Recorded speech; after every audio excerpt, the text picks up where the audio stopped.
Hello, everyone, and welcome back to my channel. This is Lady Freedom here, coming at you with another raw narrative. And it's so good to see you guys tonight. Thank you all so much for coming in. And I apologize that I have two streams going, and I don't know why. Hey, Witchy Mama, thank you for coming over. I hope I sound okay. Um, I don't know what is going on with StreamYard, but I saw all of the um, disclaimers that you put in the chat for us, and then all of a sudden I couldn't get into the chat, so it switched me over to a different live or something. It was really weird, and then I didn't see anybody watching at all. So then I saw people in the chat, so I have no idea what happened. Um, so I apologize. That was really, really weird. And it keeps creating two separate streams. So I apologize. And I'm going to leave both of the streams up just in case it messes with this one. So I apologize. Hey, Stephanie Williams. And thank you, Marion, for gifting a Lady Freedom's Raw Narratives membership. I did see that. So thank you so much. I really appreciate it. Um, oh, thank you, Bo. Hold on a second. Oh boy, I had set up really, really good. Okay, this should help it. Hey, Kylie's nail candy, so good to see you. And my PTSD is here. Hey, Michelle, we have our other Michelle here as well. And Cinderella, hello.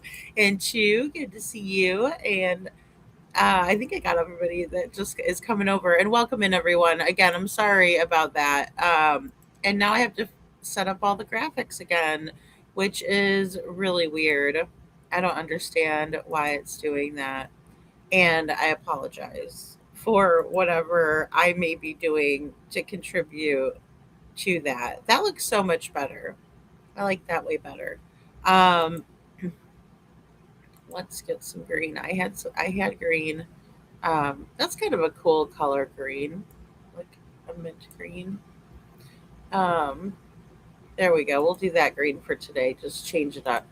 Um, but yeah, I didn't see too much in the Texas Roadhouse footage that was different, although we do get to see it all the way through and nothing is cut up. Um, but it doesn't start in the beginning. Thank you, Bo. Thank you so much for letting me know. Um, Thank you. Thank you, Witchy. I'm not going to mess with it because it'll kick us off and then we'll be transient again. Cuz I just sat up here for 10 minutes and talked to you guys and you guys weren't here. So, I'm not taking any chances. So, hello Trooper and Iris's mom, and thank you for the email. I did get your email today. Um boy, I've just been so busy, guys, and I apologize.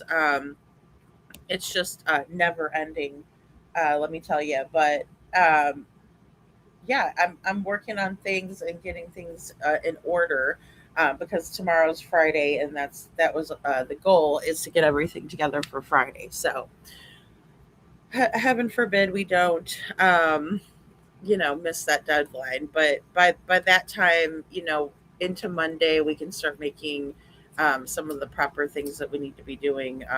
You know, put everything into action, so to speak. So, um, but with the Texas Roadhouse footage, they didn't show us the beginning when they get there in the car. We've seen it before. I'm just going to leave this on. We've seen all of it before, but we've not seen it all in one spot. Um, I'm just gonna play this through until it starts. So yeah, we haven't watched it from the time Sebastian walks in, they sit down, but we have seen clips of all of that, right? So um, this time we're not going to see Sebastian leaving the restaurant, right? And the last time that we know that Sebastian was caught on camera that the last time Sebastian was seen alive was leaving the Texas Roadhouse with his mother, Katie, right? He gets into the vehicle with her and they drive off, and we don't know what happened to him after that, you know? No, but I saw that Annie Elise did that witchy mama. And I do want to still I still want to talk about Mackenzie tonight too. Because this isn't going to take a whole lot of time up. I mean, I want to edit this video and just focus on Katie and Sebastian. Look, I don't care about anybody else in the restaurant. I'm not telling you guys to not look for people in the restaurant. If you see fit, please do. I just personally am not going to look for people in the restaurant. I don't think anybody in the restaurant besides the people that we've already identified and spoken about are the ones that I'm side eyeing. I want to know who the green hoodie is. Tell me who the green hoodie is. What's the big deal? Right? I'm not going to go call her or, I'm not going to try to talk to her or bother her. Some people might, though, and you guys are the ones that ruin it for everybody. You know that. But, I don't know. Oh, okay. Oh, thank you. Thank you so much, little Miss Sharon. Wonderful. Well, Sally, welcome to the Dragon Tribe. That's fantastic. Thank you, Marion, again for gifting that membership. Let me get you a party going, girl. Hold on. Let's get that party started. Even though I know this is a horrible thing to do on the Texas Roadhouse video. But at this point, guys, they're just still talking. And I do want to point out in this video that okay, there's a couple of times right now Sebastian's going to do some expressions, and I'm sorry, I should have been paying better attention. So he's looking down, right? And again, this is they already kind of got their appetizers, salads, and then the rolls that they have. Texas Roadhouse has really good rolls, and we're going to see Sebastian eating his roll, and you'll see the waitress come over and do a little bit of a check on them. And then he's like, yep, good stuff, Maynard, right? He's eating his food. He likes it. You can tell. And then he's like, I don't know, right? Katie asked him something, and then he just says, I don't know, right? And we'll go back just a tiny bit. Whoopsie daisy. Sorry. Katie says something. He looks at her. I don't know. Right. And then again, I had it at 26, I believe. So that's a little bit of an expression of him possibly um, being asked a question by Katie because he looks up at her, and then you're going to see him go, I don't know, right? Hands up, palms up in the air, shrug. I don't know. That's the international symbol, in my opinion, for I don't know, right? So something was asked to him, and he just shrugs and says, you know, hello, love, mama, love. Good to see you. So, um, yeah, this is where we can't see Katie, but we can see Sebastian's expressions, what he is doing, how he's reacting. In my opinion, he was asked some sort of a question that he didn't know the answer to. Now he's listening again, very intently. He's going to take a drink of his drink, but he's still looking at Katie, making eye contact, listening to her. He takes his drink and he takes a sip, and then you're going to see her pull her phone out, and he's still eating, but then he says no, right? He shakes his head very adamantly. You're going to see him push away his dish as well. Very adamantly shakes his head no quickly and pushes away his dish. I mean, if that doesn't show disdain in a situation, I don't know what does. Right? He's very much negative answer on this. She says something to him, looks down, takes a sip, and then she brings her cell phone out And he says, nope. And then he pushes his dish away. Right? So, oh, Heather Marie sent a flower. Oh, I can't put it up on the stage. That's so cool. Aw, thank you, Heather, and a floating heart. Well, hey, Heather Marie, so good to see you. Oh my goodness. Yeah, that's so cool. I wish I could put it up on the screen. Dang it. Well, I don't know. Maybe you guys can see it in the other chat. I'm still getting used to this system, girl. Let me tell you what. um, it's driving me bananas. All right. So that again is interesting. We don't know exactly what is going on, right? But there's an I don't know and then a very adamant no to whatever Katie's saying. Now she still has her cell phone out and she starts taking pictures of Sebastian. She starts taking pictures of Sebastian without his knowledge, and then she takes one where he does know that she's taking it because he's smart. He's smarter than that. Oh, you gave me a happy poop. Thank you. Oh, that's really cool. Oh my goodness. I switch over, I look at the chat. There's a happy poop. A gilded piece of poop. Thank you, Miss my PTSD. Thank you. That's awesome. You guys crack me up. All right. So now we're over here wondering what the hell is happening at the table. Because again, Katie is being very strange with this phone business. And some people even think Katie had two phones. So now we're going to see Sebastian go back to eating, right? And she takes another picture of him. And he's like, what the fudge? Aren't you done yet? Right? Mom. Isn't that what Katie says? He says, Mom. Well, I'd be saying that too if somebody's taking a picture of me while I'm shoveling food into my mouth. Golly. Does she not realize that he's trying to eat food? Goodness sakes. All right. So she's doing something on her phone. Of course, we can see it's lit up, right? It's all lit up and she's not eating anymore, but Sebastian is eating. And she's doing something, then she grabs her a biscuit, but she spent a little bit of time away from eating to do something on her phone.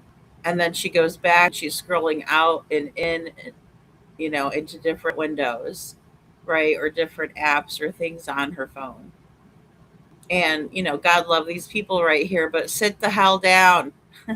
You're in our way. No, just kidding. These poor people all over the damn internet because of this.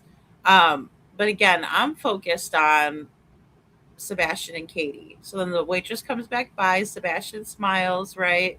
She's bringing another bunch of rolls. Yay. And he's looking in there to grab one. Katie does the weird thing that we all kind of were wondering about, right? She's like touching all the biscuits and checking them. I don't know if he likes his biscuits a certain type of way or rolls, whatever. And maybe that's why like they were checking to see that maybe they were all done or done like they like them or something like that. Hey, Coffee Crime and Cats, good to see you. And thank you, Witchy Mama. Yeah, guys, there's a $50,000 reward through the FBI. They're the only ones that have a reward active for Sebastian Rogers anymore, by the way. We learned that last night. So, and I did have to take out the music that kind of, I don't know, dun, dun, dun, dun, dun, dun, dun, dun. Golly, out of the video. So it's going to be a little different than the ones that saw it live, just so you guys know. I had to take it out. Otherwise, it's a copyright because that's copyrighted music, um, which is fine. But it might be a little awkward on the replay. Um, oh, thank you, Heather Marie. Thank you so much again for those jewels. That is so cute. I love that. Seth, if I get the chipper, would you bring the products? We need to all throw in and buy an island. Hey, SI officer. Hello, Seth. Good to see you, Seth.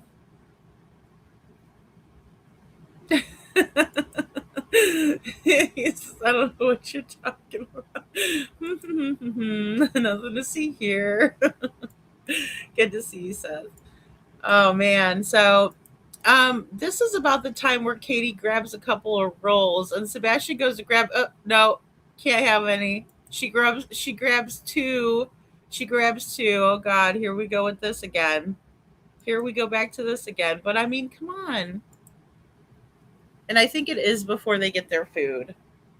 And see, that would put more context into it as a mom. If you don't want them to fill up on the rolls and you want them to get their protein or whatever they're eating, then maybe that's why she said no to the roll, right? Um, can I play the game? No, and we didn't see it like this before. I wanna pause it real quick just so I don't get sidetracked. But um, yeah, we didn't see it like this before, right? We saw it in bits and pieces. We saw the menu get slung at Sebastian. We saw him point at the game. Can I play it? No. You know what I mean? Like the way that things were showed to us. That's why it's important to see things how it is, in its rawest, in its realest form, right? Because if we see it in bits and pieces and we see it as in the way that, say, I would like you guys to see it, like when I do my videos and stuff of interviews, I don't switch the interview up. I'll leave it, how it is, and so the context stays in there, or I'll explain certain things that I've taken out. I've done that too before. But it's so important to see everything in this to get a fair analysis, because when we see just boom, boom, boom, one event after another happening, and we're like, what the hell is going on? Right? Like, she's being so cold. Um, I know. I know. It's just like lay off the rolls. You can't have any more, type of a thing. Um, FBI reward, but we can't have them on the case, right? What the fuck? Well, I mean, I'm with you, Love Mama Love, on that. I mean, here's the thing. I mean, it's a good thing they have it out there. I know that they're there to assist. But I mean, I don't see any harm or trouble in sending them information. And that's who I would choose to send the information to first and foremost, in my opinion. I mean, obviously, if I saw Sebastian, you call 911, I mean, because you're seeing him in real time and stuff like that. But yeah, as far as I know, that was the message that they kept on saying last night, was that there was no reward anymore. They don't know. Some of the donors pulled out, but they made a post about that as well.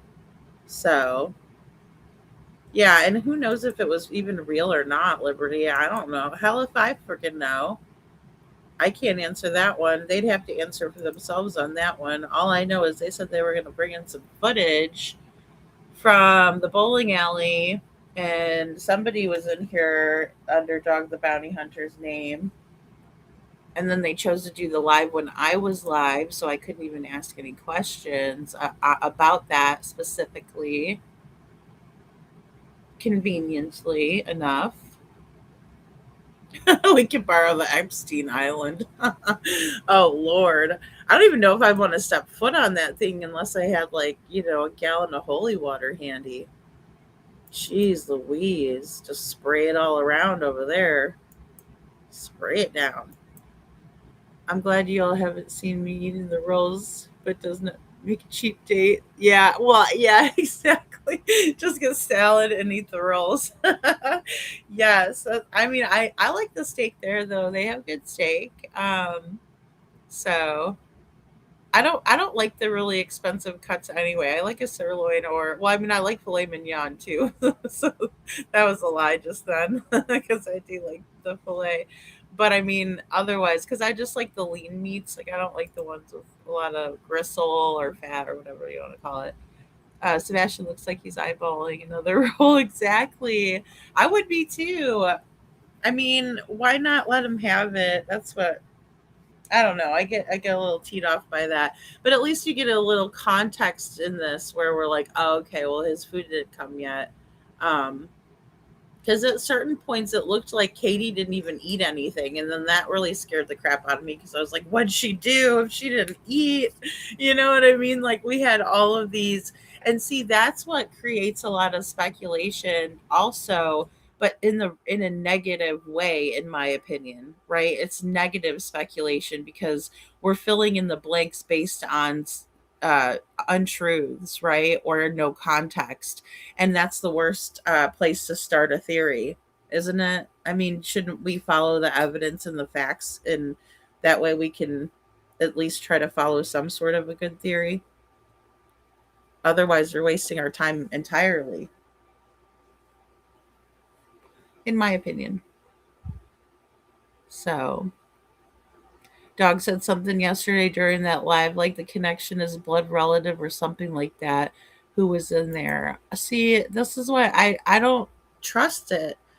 Well, if you burn me, I'm not going to trust you, and that goes for everybody. Dog the Bounty Hunter is not special. Nobody, nobody falls into a category where I'm going to be okay with that because you can't be, right? It's like if you lied to me and I find out, then I can't trust you or I won't believe you. Oh, I'll always be side eyeing you, you know, which is fine. It's no hate, no shade. I'm just saying, like, I always get extra rolls with butter to take home. Coffee, crime, and cats. That's a good idea. Little doggy bag for later, right? The FBI is on the case, and they just don't have a lead and assist with anything out of the state of Tennessee. Yeah, well, I mean, that's a good thing too, Seth, because we don't know where Sebastian is, so he could be found one day in Texas, or found one time, I don't know, California, wherever he could be. So I'm glad they have the reward out. The reward tells us a lot about who is involved in this too. In my opinion, it was an inside job. So, mhm. Yeah, he wanted the roles for sure. So, hey Catherine, good to see you. Does that mean Tennessee won't help the FBI? Well, I don't know if it means that. Oh, Seth says sorry, I'm probably a little behind. The FBI is who I speak with, and they help with anything outside of Tennessee. FBI does not have the lead on the case, right? Yeah, they don't have jurisdiction over the case. Yeah, yeah. I'm worried that the local LE, if they were given credible info, would either not follow up or hide it or destroy it at this point. So frustrating. Yeah, I understand that too, Scranton. I know that's what's hard. I mean, it's hard to trust them from the beginning when they're telling us it's a trash truck in the neighborhood, right? I mean, that was a big kind of a big deal where I was like, do they really expect us to believe that? Like that's wild. And they've said several things that I'm surprised that they expect us to believe it, right? But then it's just they'll get mad, right? Then there's Darvo, right? Because they'll deny that they're doing anything wrong, and then they'll attack, and then they'll act like they're the victims, right? I mean, they've done that to Seth, in my opinion. It's like you're not the victim. He's missing his son. You should talk to him. That's my opinion. I mean, I know, Seth, and I don't either. I can't. I can't possibly. They insulted all of our intelligence big time. How can we? How can we? KP didn't eat due to too much colossal popcorn that day, and she and colossal popcorn spaghetti ship pancake spaghetti ship pancakes. No, what the well, and I didn't know what the hell the spaghetti pancakes were. There was one that looked like it would be good, the other one didn't. But yeah, spaghetti pancakes. She does end up eating though. That's the thing. Like we do see in this video where things how things progressed, how the actual dinner went in chronological order on this, and so that's why I think it's good. But I want to zoom in, and I want to get all of these people who are trying to eat and order their food and spend time with their family and their loved ones. Look at this little old couple, they're so cute. She's just wearing her beanie at dinner. I mean, come on, this is who we're worried about right here, these two, right? What Katie was doing, she's fiddling with something. She's fiddling with something on that side. And now they're kind of just both sitting there. It seems like Sebastian's thinking about something, or he's watching this little box, because it does have like games and stuff that pops up on it, and like the screen and things like that. So I don't know if it looks like he's watching the screen.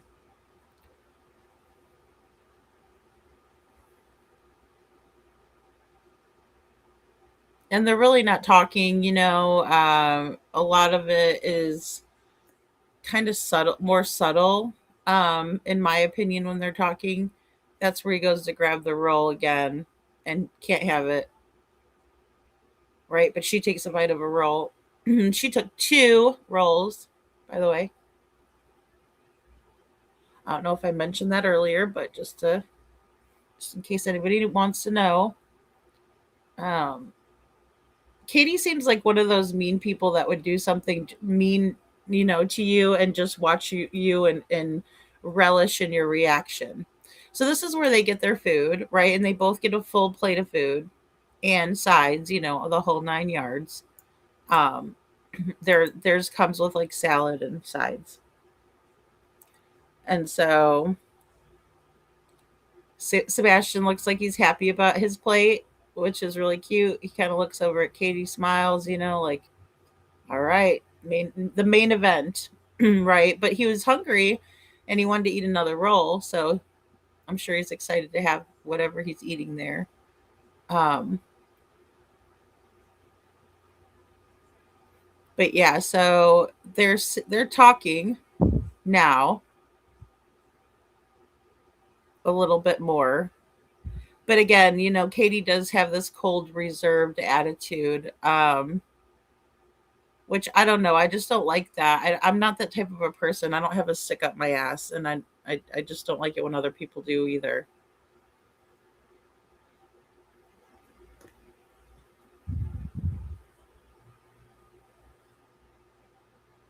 All right.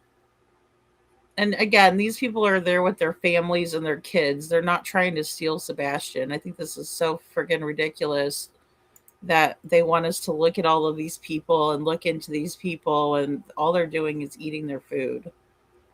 Some bullshit. Hello, Bobby Brunsman.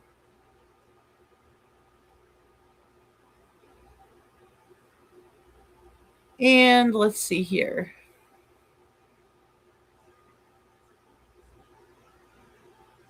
They check to see if the food is okay. Sebastian's eating. Then Katie, I want to say she asks him something here. Again, we already saw her taking the pictures of Sebastian in the beginning of their dinner. I think the timeline and the time frame of when she actually takes the pictures is important to keep in mind. Uh, Seth says he loves steak. Whenever we went for hibachi, I would have to watch it. He would order a steak and salmon as I would, and he would eat my steak if I didn't watch. That's hilarious. I love that. Yeah, Chris Proudfoot was trying to say that he's not a big fan of red meat.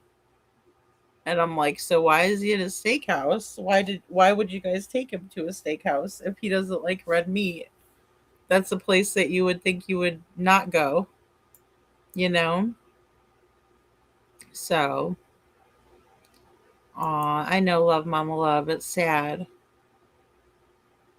It's hard to watch. So then Sebastian's pointing down at his food, right? And I don't know if there was some sort of an issue with him eating, but she took the pictures before he started eating.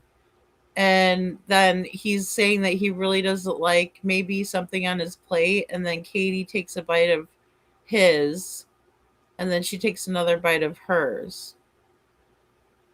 And then she points over at it. And I don't know if she's going to make him eat it anyway.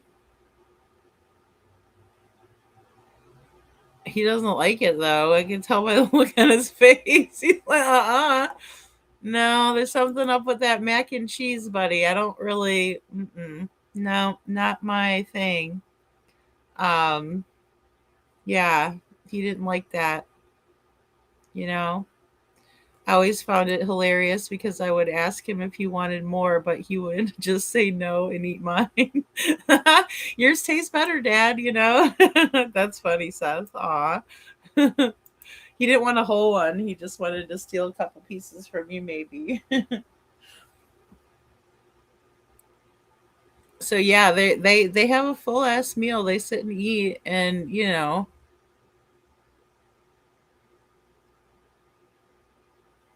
he's not too pleased with his dish though. Something that he doesn't really something didn't he didn't like when he tasted it.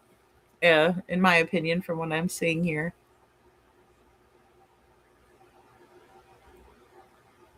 And then of course, I do find it odd that if they were taking a picture of Sebastian to show, or excuse me, if Katie was taking a picture of Sebastian to show Mr. Proudfoot what he ate, then why did she take the picture before he started eating?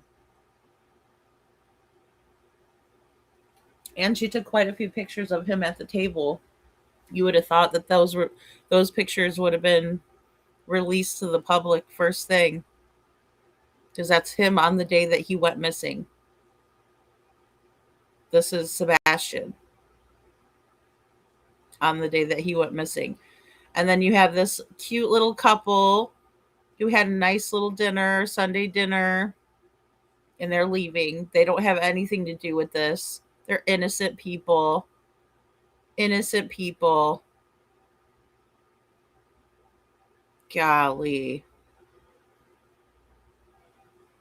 And these poor little kids have a camera in their face the whole time. They're about to try to eat. You have these little tiny kids over here trying to eat. Yeah, they're not trying to steal more fucking kids. I can guarantee you that much. Sorry, at night. Try again, guys. Try again. Hmm. All right.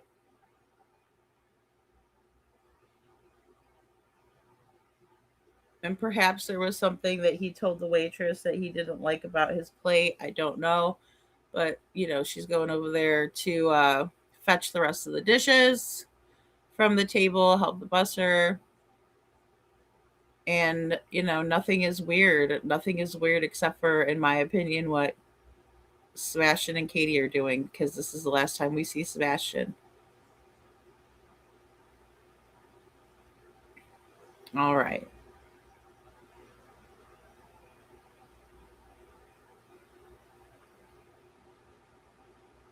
And again, I don't know what's going on with his macaroni and cheese or whatever, but whatever it is, he didn't get a new one. He's still eating the same one that he had. So, um, I mean, it's pretty uneventful for a little while because they're eating and there's not really too much that is really going on. Now, something catches Sebastian's attention over here, but again, I know that the yellow jacket guy comes in just about this time. Oh, maybe he's looking for the bathroom. That's right. The bathrooms are back here. So this is when he gets up and uses the bathroom. Um, And Katie does look over that direction at that moment, which makes sense to me because she might be watching him going to the bathroom, right? And the men's room is all the way at the end by the emergency exit. You can see him opening the door if you zoom in. But again, I just don't see why we would have to watch him going into the bathroom. Um, when I did zoom in on this, I didn't notice anyone watching Sebastian, looking at him, any of that. Now, Katie is looking in that direction, but in the same way, I don't find that to be odd that she's looking in that direction because her son went in that direction. So, yeah, I agree with that too, Liberty. That's a great point. If you lie about small things, it means big things are lies too. Yeah, for sure. For sure. I am 100% with you. And then again, we have another family that's sitting down to eat. Another family sitting down to eat. No, none of these people are trying to get an extra kid, in my opinion. And Katie is still looking over in that direction, at Sebastian, in Sebastian's direction of the bathrooms where he went. Um, which again, I can't say that that's weird at all because I mean, he went in that direction. Yeah. Well, and it is. It's too um it is it's frustrating and it's too obvious in my opinion. Yeah, Bobby, I don't know. And that's the sad part is that, Katie again drives off with Sebastian and then he's never to be seen again, right? Because they go into the garage or she pulls into the garage. I can't say that there wasn't a handoff on the way home or even in the parking lot at the Texas Roadhouse. Um, yeah, I know.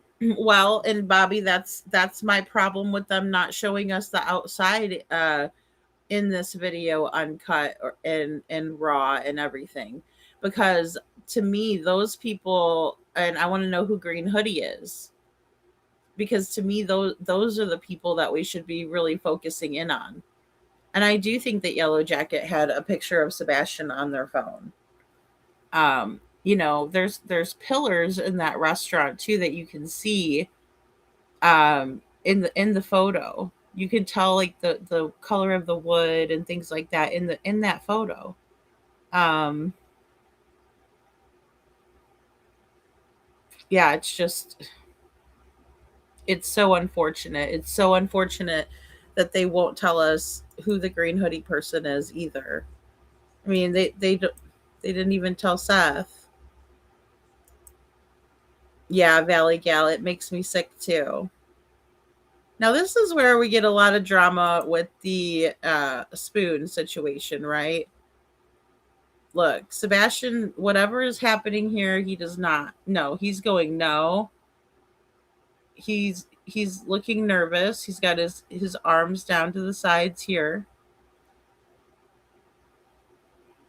And Katie takes a big old, or maybe it's a fork, takes a big old bite of whatever she's eating. And you could tell Sebastian's not pleased about something.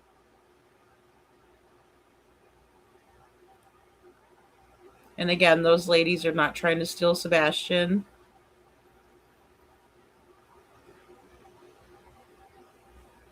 And again, it looks to me like Katie's saying why to him, why, you know, um,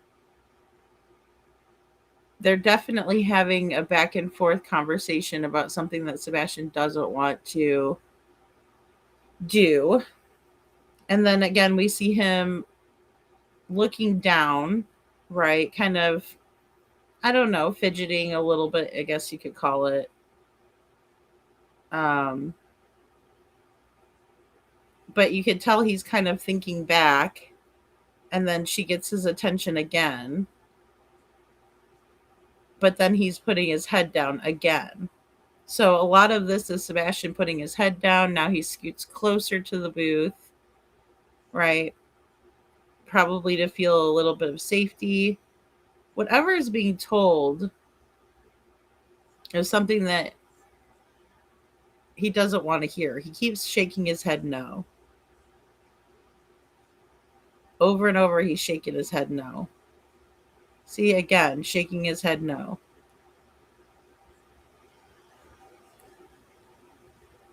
Now Katie looks like she's done eating. She wiped her face off, her nose, the whole 9 yards, her hands. Now she's getting into it. She's getting close to him, right? And he's saying, I don't know. I don't know. I don't know. Hold on. No. And she's finished with her plate, so she's gathering everything together. He says, I don't know again.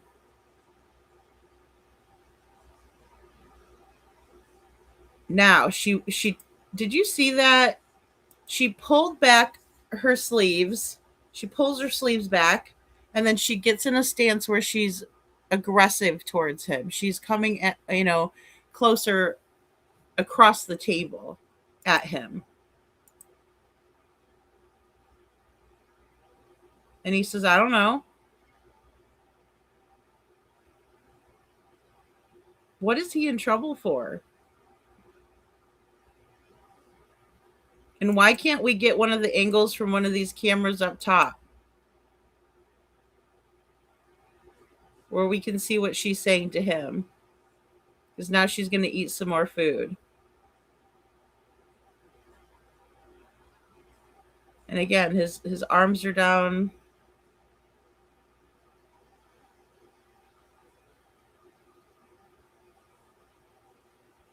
And look, she's definitely doing the hand gestures that I took some still shots of. So this is during the heated part of the conversation. See her palm up? Why? I don't know. No. Why? But you're going to do it. Look at all of her fingers towards him. Now she's pissed. All of a sudden, guys, this has happened. This is over a 2 or 3 minute period of time where all of a sudden he's in trouble. Things were going fine. And now his head's down again. And she's stuffing her face with more rolls that he can't have any of.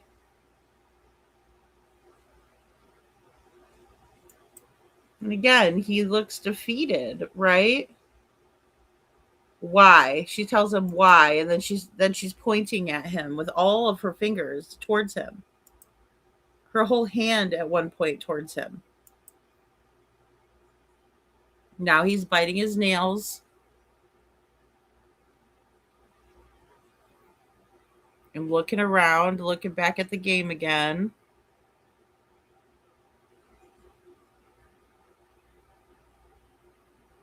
But she says something else to him and takes a drink of her drink. And gets his attention, and he's just looking, and then he looks down again. What just happened right there? And that lady with 17 bags on her, the bag lady didn't have nothing to do with this. I can guarantee it. The servers are doing their jobs. The bussers are doing their jobs. Everybody's just going about their business. I want to know what happened. I want to know what the conversation was at the Texas Roadhouse, at the table between Katie and Sebastian. Now Katie's going to take that little console, right, point of sale system, and she's going to pay her bill. And you could tell she's got whatever, her cards or whatever in her pockets because she goes to get it out.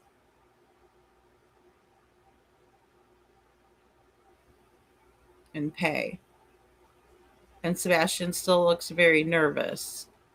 And this is just before they're about to leave. This is 4 minutes before they're about to leave.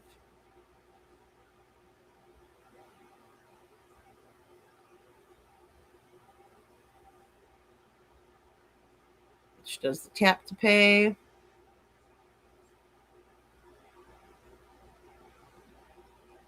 And again, it's busy as hell. We got groups of people, big, family groups going out to eat.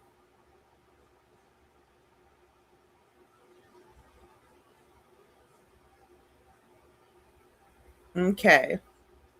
So Katie's putting in the total, whatever. Now Sebastian is looking around the restaurant. You have these people with their little kids that they can't keep under control. They're running around the damn restaurant. Okay. But again, nobody nefarious that would have hurt Sebastian, in my opinion. They're trying to get a steak, right? More families.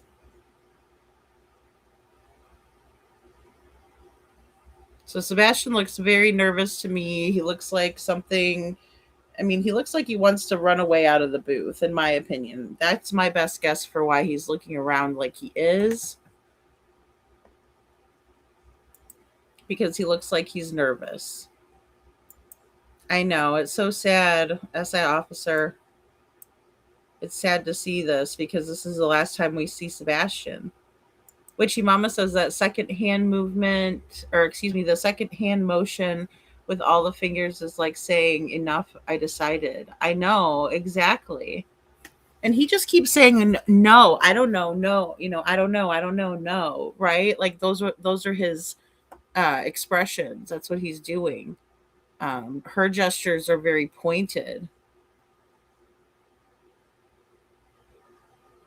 And look at Katie, the Queen of Sheba over here. Oh my God, talking with her hands and everything. Good Lord. Brad, she didn't deserve to be a mom. Yeah. Hey, Brad. It's not up to me to say who can be a mom or not. But I just wish that she was nicer to him, because Sebastian deserved a whole hell of a lot better. And there's Katie walking out with Sebastian. That's the last time uh, people saw him in public.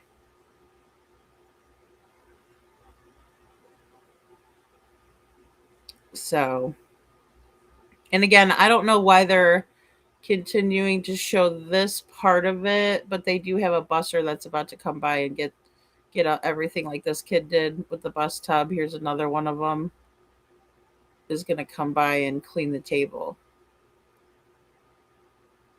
And, he's just grabbing things off the table like anybody would if they're bussing a table. Put everything in the bucket, clean everything down, and it's ready for the next person to come in.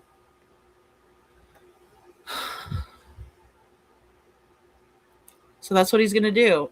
There's no nothing weird, really. I mean, it didn't appear that anything was left on the table for him to grab up.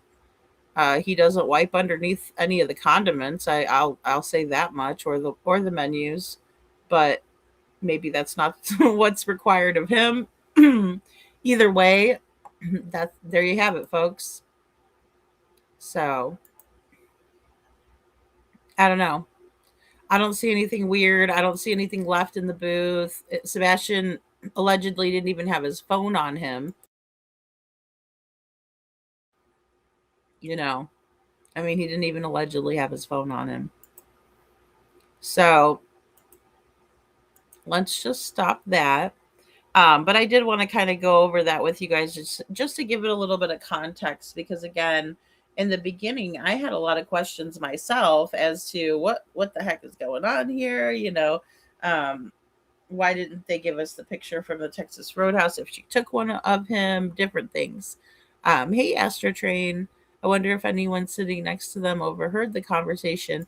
I wondered that myself too. It's really loud in there, though. It's so loud in there. You could barely hear the people you're with. But then again, I mean, yeah. Green Hoodie comes in and goes to the bathroom, right? Yes. And that is after they leave. After she um, has the encounter with Katie, then she goes straight away into the Texas Roadhouse to the bathroom. So it would have been nice for them to show us that footage all the way uncut, the whole way through. Show us all the footage that you have the whole way through, and don't blur the Green Hoodie out. I want to see their face, because I bet you we could get a recognition. We could probably get an identity on the Green Hoodie if only we had a picture of who she is, or he, whoever, because I know there's people that think it's a guy.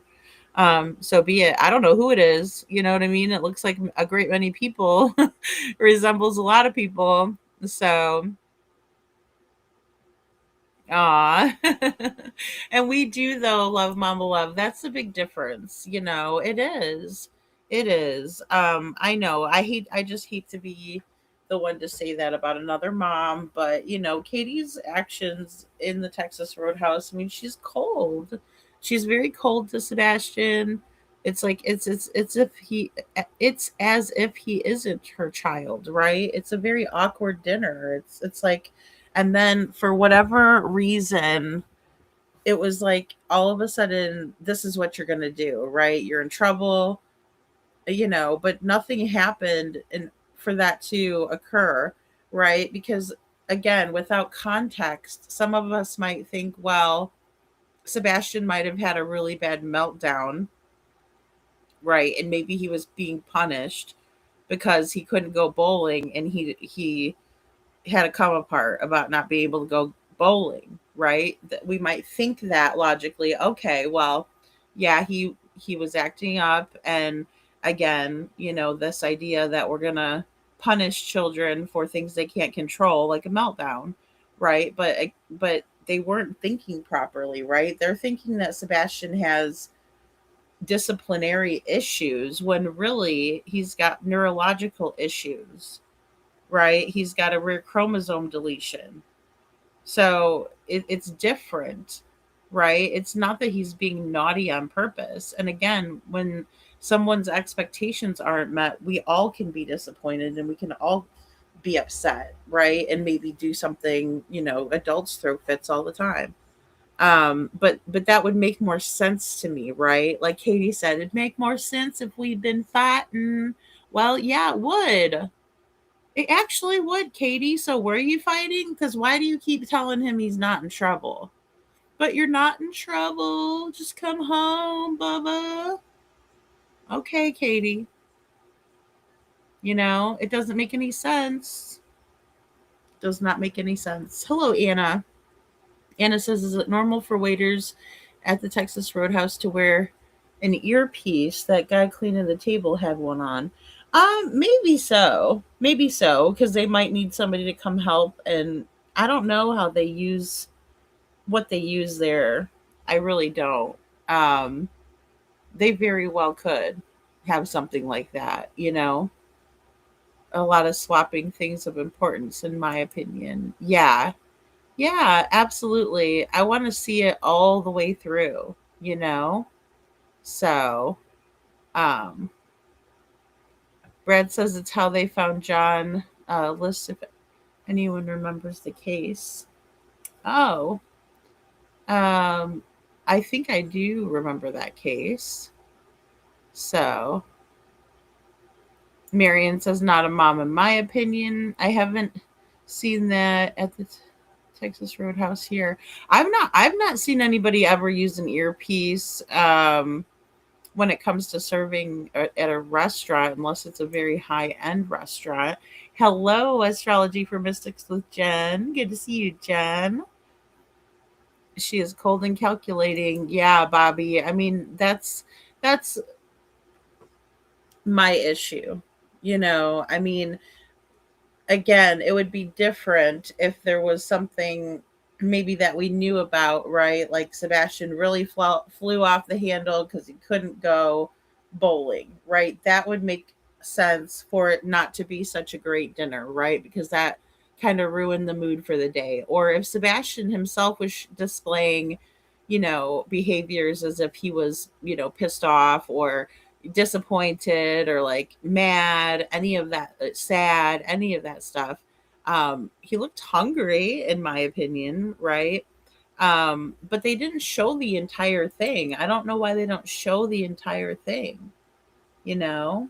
So Seth raised him from a baby infant and she ran off to the Navy. Intentional, in my opinion. Yeah, love, mama, love. I hear you. I know. I understand why people say that. I do. I do understand that. Well, and it also makes me mad that Seth was good enough to leave Sebastian with, Seth, and then, but when they were getting divorced, she turned everything around and acted like Seth wasn't, okay to be around anymore. You know. So I thought I saw Green Hoodie come in and go to the bathroom at timestamp 143 of At Night's video, but I'm not 100% sure because it's hard to make them out from the camera angle. Yeah, I wish they would have the front door camera angle as well as the one from where you can see Katie, and what she's saying. So, well, in Love Mama Love, it's going to happen. Kids growing up, especially teenagers. Teenagers are the worst ones. No offense to Sebastian.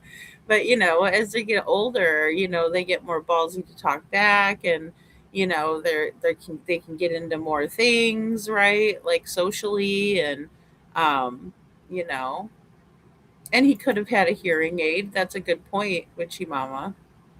So, oh, he's a family annihilator. Yeah. Okay, I do know which one then. Thank you. Yeah. Remember he was supposed to be a Christian. Yeah. Oh geez. Yikes. Yikes. You know? I mean, a lot of those people come from those backgrounds though too, Boy Scouts, and sometimes jobs let you wear one earpiece to listen to music or audiobooks for school.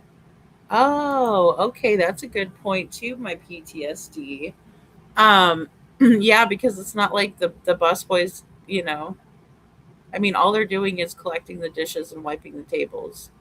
You know what I mean? So, yeah, that's a good point. That is a very good point. Um, I don't know, guys. What do you guys think? What do you guys think about this crap? I shouldn't say crap. I'm glad they put it out. I can't say beginning to end because it wasn't right when they sat down. So we still don't have that yet. I'd like to see what CP Sisters' teenage son looks like. Oh, I know what he looks like. I do know what he looks like. Um, but who are you wanting to compare him to? Aw, Jen, thank you for your super chat. Aw, let me get a party for you. Aw, thank you, Jen. Aw, I'm drifting into Sleepy Town. All right, well, you get some good sleep, Jen. Aw, love you, Jen. Yay, that's so awesome. Thank you so much. Um, yeah, I don't know, guys. I just kind of think I just don't think anybody at the Texas Roadhouse had anything to do with it except for the yellow jacket and well, the yellow jacket and green hoodie. Yeah. Yeah, he is. He is SI officer. I've also looked on Facebook and saw pictures, you know. I mean, I think it's a distraction too. I mean, I just put out all the footage that you have. Let's see all of it start to finish. It's the Texas Roadhouse challenge. Give it all to us. Yeah, Bobby, mine does too.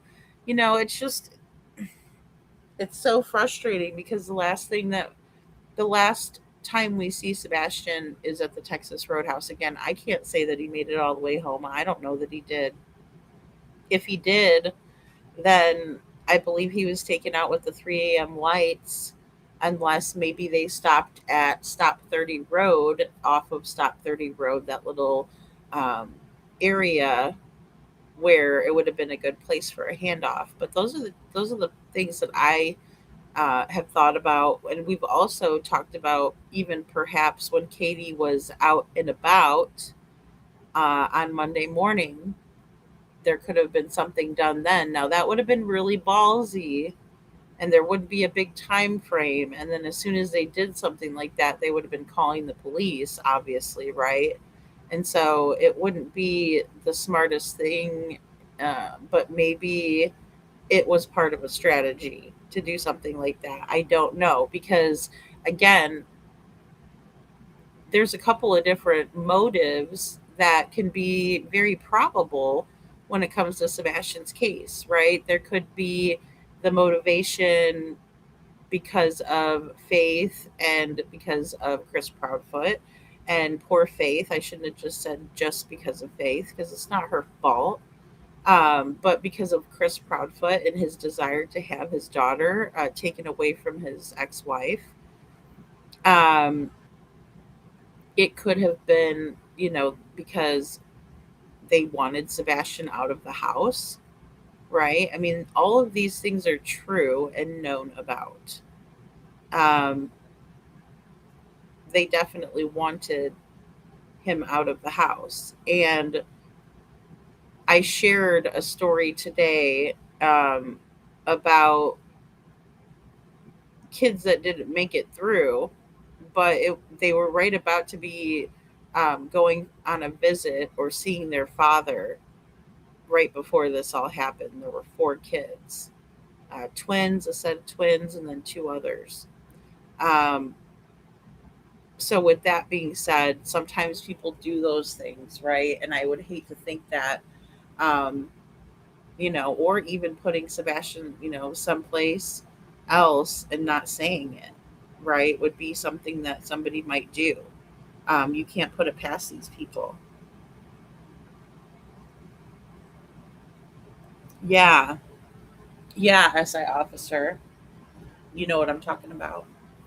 Or maybe you know what someone else is in the chat is talking about. Sorry about that. I think I came late in that. All right. So I want to show you guys um, the Mackenzie Shirilla stuff because we were talking about it last night and then we went over this again with the Texas Roadhouse again. But like I said, I'm working on getting the footage kind of pieced back together and see if we can't, make it out or if there's any holes in it, which I'm sure there's going to be. So it does. Their family does operate like the clan. Yes, that's why I call them they're the Foot Clan, like a clan. Yeah, they do. They really do. They absolutely do, and it makes me worried. When you see stuff like that, it's like, okay, this this isn't going to have the outcome that I'm hoping for. Um, let's see. We might do a little bit of a redundant thing, but I did want to show Natalie speaking, and we'll pause to discuss it. Um, Andrew Cuomo. Let's see, Natalie.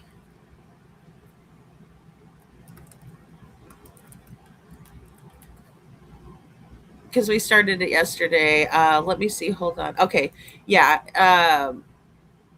But then I ended up watching it all the way through again last night just to get a good refresher on it for us to discuss. So just bear with me here because I do want to pull in where she talks.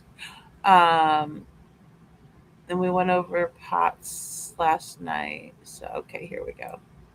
All right. This is a good spot. Okay. And just bear with me.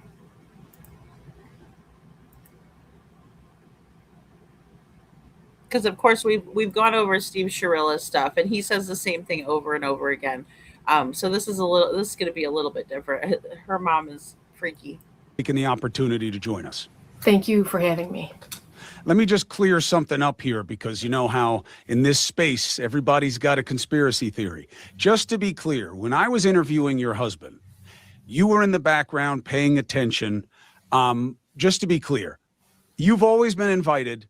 I didn't like box you out or just want your husband to speak for you or anything like that. Can you just assure people in the audience of that? No, I knew that. I wasn't camera ready, so I wasn't Mm-hmm. sure if I didn't know if that was like his thing or I knew that I could always come on, but I was not camera ready at all. People picked up on. Wow. Okay, so she's not camera ready at all. So yeah, she was in the background, and Steve said that she's his producer. Though, what happened to Steve saying that? Right now, it's because you're not camera ready. These people cannot tell the truth to save their lives, guys, and they make things so much worse than it already is. The fact that, look, you have an excellent grasp of what's going on. Obviously, emotionally, you're incredibly conflicted because this is your daughter. But I had a number of people say to me, oh, so she can't speak? Only the husband, only man to man. And that couldn't be less the case. So I am very happy to have you here and be giving you the opportunity, this platform. And what I think is really interesting here is that you believe that people have a fundamental misunderstanding, not just of how this case went, but who your daughter is. Do I have that right? Mm-hmm. Yes. So let's start with the first one. How do they have who your daughter is wrong? It's you. The best way I can describe it is like would you want to be judged on one, your worst moments, two, challenges that you were dealing with in your life, situations that you were trying to learn how to navigate at a super, super young age and not really sure how to do it or if you're even doing it right, maybe stumbling through things. No, life is full of all kinds of challenges and everything. And you surround yourself with good people that can help you get through those things. And then hopefully you grow through those moments and figure out how to do better and be better next time. But I'm going to cry again. She was so little that it's hard because she is like a young teenager who's going through, teenage challenge stuff. And that's how she's being judged against. And that's not who she is. And be judged on who you are based on the challenges that you're going through. So it's kind of unfair. Okay, no, it's actually not unfair. It is not unfair. In my opinion, I think that she was well old enough to know what she was doing. And I don't think, again, and I said this last night, but, they don't understand the ramifications of her actions. And without them understanding that, how are they able to explain that to Mackenzie, who I don't know what goes on in that noggin? I don't want to know. Um, I just know that they're not taking this as seriously as they should be, especially when she's looking at spending the rest of her life in prison. When you say challenges that you're going through, help us understand what that means. So, like situations at school, right, with other kids who are not kind, um, not kind to her or not kind to her friends or people she loves. She Okay, but it was alleged that she had a job and that she wasn't even nice to the customers. So basically, you're saying that she does bully people around, but it's okay because those are the people that are her friends, right? Because I've heard a whole different story about the way that Mackenzie and her friends were to other people. would always kind of insert herself into those situations to defend her friends, and rightfully so. I mean, we all want friends to do that for us, you know. But then sometimes she would get in trouble for inserting herself into their situations and stuff. So we would kind of talk through those, and it's not that she's not right. It's just you got to follow the chain of command, the proper protocol to get things done and stuff. So she was just so little. She's just kind of learning how to be effective in those situations. She's not so little though. She's a teenager She was 17, graduated from high school, so I'm imagining she's almost turning 18. So she's not so little. She's not a little girl. She's a young woman at that point, right? About to be an adult, a legal adult. Um, so again, it's delusional behavior, enabling behavior, the Pollyanna syndrome. Um, okay, so I think he's almost done with the plugging plot. I don't know what plot is, by the way. Oh, here we go. The perception of her, which you say is a misperception, is basically informed by this take. You're half right. She was involved in a lot of stuff at school and a lot of drama, but she was the bully. She was the aggressor, and the school told you that. And that's why people are right to feel how they feel. What do you make of that? How can they possibly know that? First of all, and then sometimes there are some teachers at the school who like her strength and they like her spirit, and they try to cultivate that and help her, guide her through doing it and communicating effectively to get that way. There are some teachers that super didn't. There's a lot of teachers that don't appreciate the strength in a child. That's so weird that she says super didn't. That's so weird. It's very strange, in my opinion. Hey, Libra, good to see you. And also, KJ Mac is here. Hey, KJ Mac. Yeah, so what's the super didn't? We're going to hear her say that a lot. She's like super did, super didn't, super duper the whole time. Child or a younger teenager, and they just want them to kind of fall in line. But there are some teachers that appreciated it. So it just really depends on who you're talking to. If you're talking to a friend that she was sticking up for, then she may be a bully to the other person. It just depends on who you're talking to. I understand. Right now I'm talking to her mom. And what I want to make sure is that you know where I'm coming from on this. I'm a pretty open and transparent practice. There are a lot of things out there that you say are wrong, and I want to give you the opportunity to address them. So I'm not here to judge you or your answers. As we all know, there are plenty of people who are ready and willing to do that. But I want to make sure that our understanding of this situation benefits from the full complement of perspectives. Sure. And what I learned in covering this case and looking at it was, until I spoke to your husband, as informed by your perspective in the background, I had no idea how at odds with the attorney and their strategy you had been. So that's where I'm coming from, that I just want to understand all pieces of this to understand how we got here. So the next piece of perspective on it is, well, we got here because Mackenzie Sharilla wasn't just a kid experimenting with drugs. This was a heavy-duty, hard-hitter, wild child. And she, whether that was how she conducted her relationship and how she felt about Dom and how she felt about life and death, this was an extreme personality type who was open to reckless behavior, and that's how we got here. Fair assessment.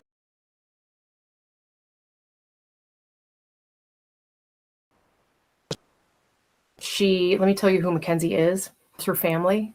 She loves her friends fiercely. She's an adventurer. She's the friend that you have who will wake up in the morning and wants to seize the day. Like, let's go kayaking, let's go roller skating. It's pretty outside. Let's go hiking. Let's do whatever. She likes to go take pictures. That's, wherever abandoned buildings, like they do, the kids go to all these abandoned buildings and take pictures. She's not reckless. And I know in some of the photos, it does appear that way. But I mean, I've done things as a child that my parents probably wouldn't approve of. I hung around with some friends I probably shouldn't have. Did it mean I was reckless? No. It just means I was a teenager trying to figure life out. So she's not reckless or like a wild child. She was fun. She was vibrant, adventurous.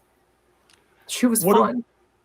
What do people have? Look, I know this is hard for you, and I know you keep catching yourself talking about her in the past tense, and that triggers this paroxysm of pain for you because your daughter's not dead, but the life she had is no more, and I get how hard that is for you, and I sympathize with you on that, and I understand it.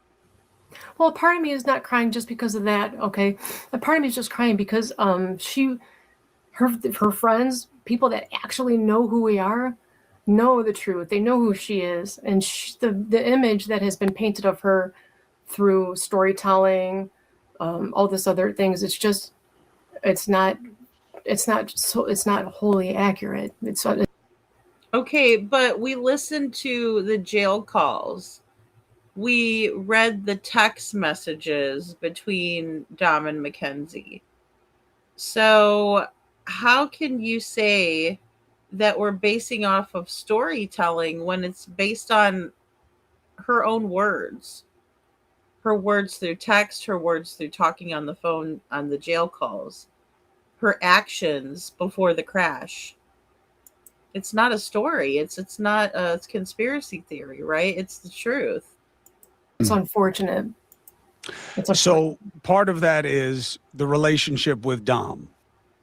Chris Collins was the first to endorse President Trump. He defended. Whoops, sorry about that, guys. We might have some ads on this because I'm sure they got a lot of views on listening to this crazy lady. Oh, double ads. Sorry, guys. See that? How did you see what are seen radical ups and downs? Oh, this is gonna like super make me cry. But one of my favorite things to do with Mackenzie and Dom was talk to them about their relationship. We spent a lot of time together doing everything. We went on vacation together. We like where there was one, the other was there too. So they were together for 4 years. And they were together the 4 years, pivotal time of their age. They were trying to figure life out and who they were. And actually, I'm going to show you a text message that I sent to Dom. We were very, very, very close.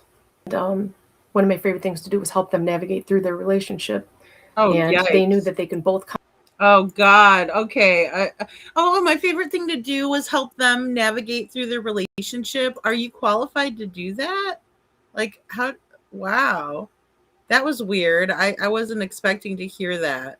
Let me back it up just a bit. Just a tad. Close. And one of my favorite things to do was help them navigate through their relationship. And they knew that they can both come to me for anything if they were struggling with stuff. Yikes. She is so creepy. Creepy. And her eyebrows went up twice when she said that. They can come to me about anything. Ooh. Yeah, I'm sure they were lining up to get your advice.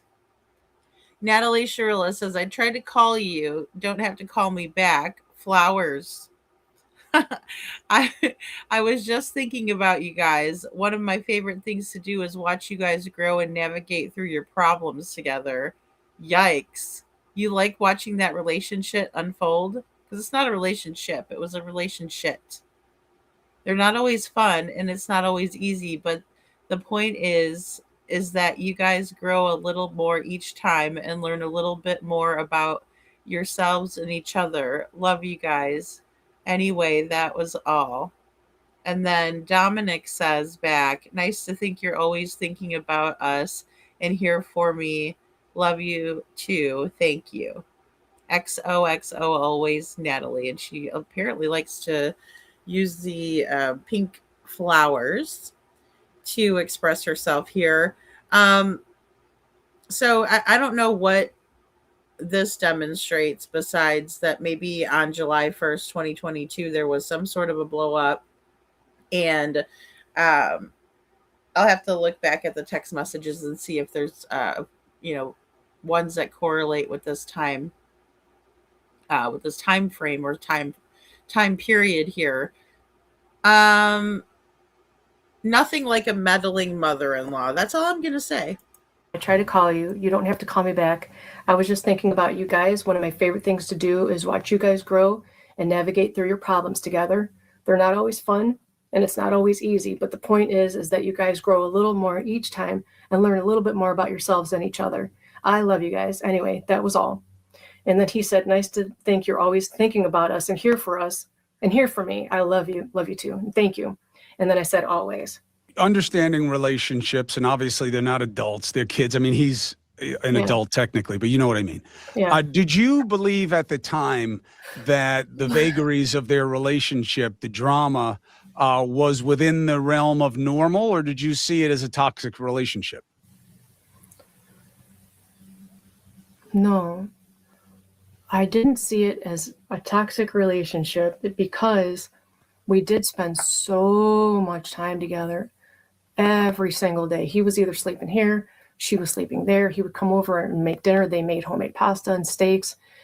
So there was none of that. Like, I knew that she was going to be, that he was going to take care of her, like keep her safe, and like he was very protective of her. Mm.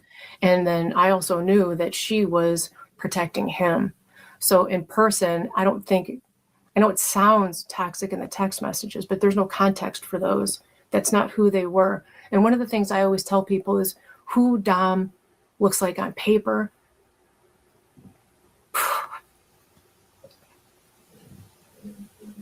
It's not.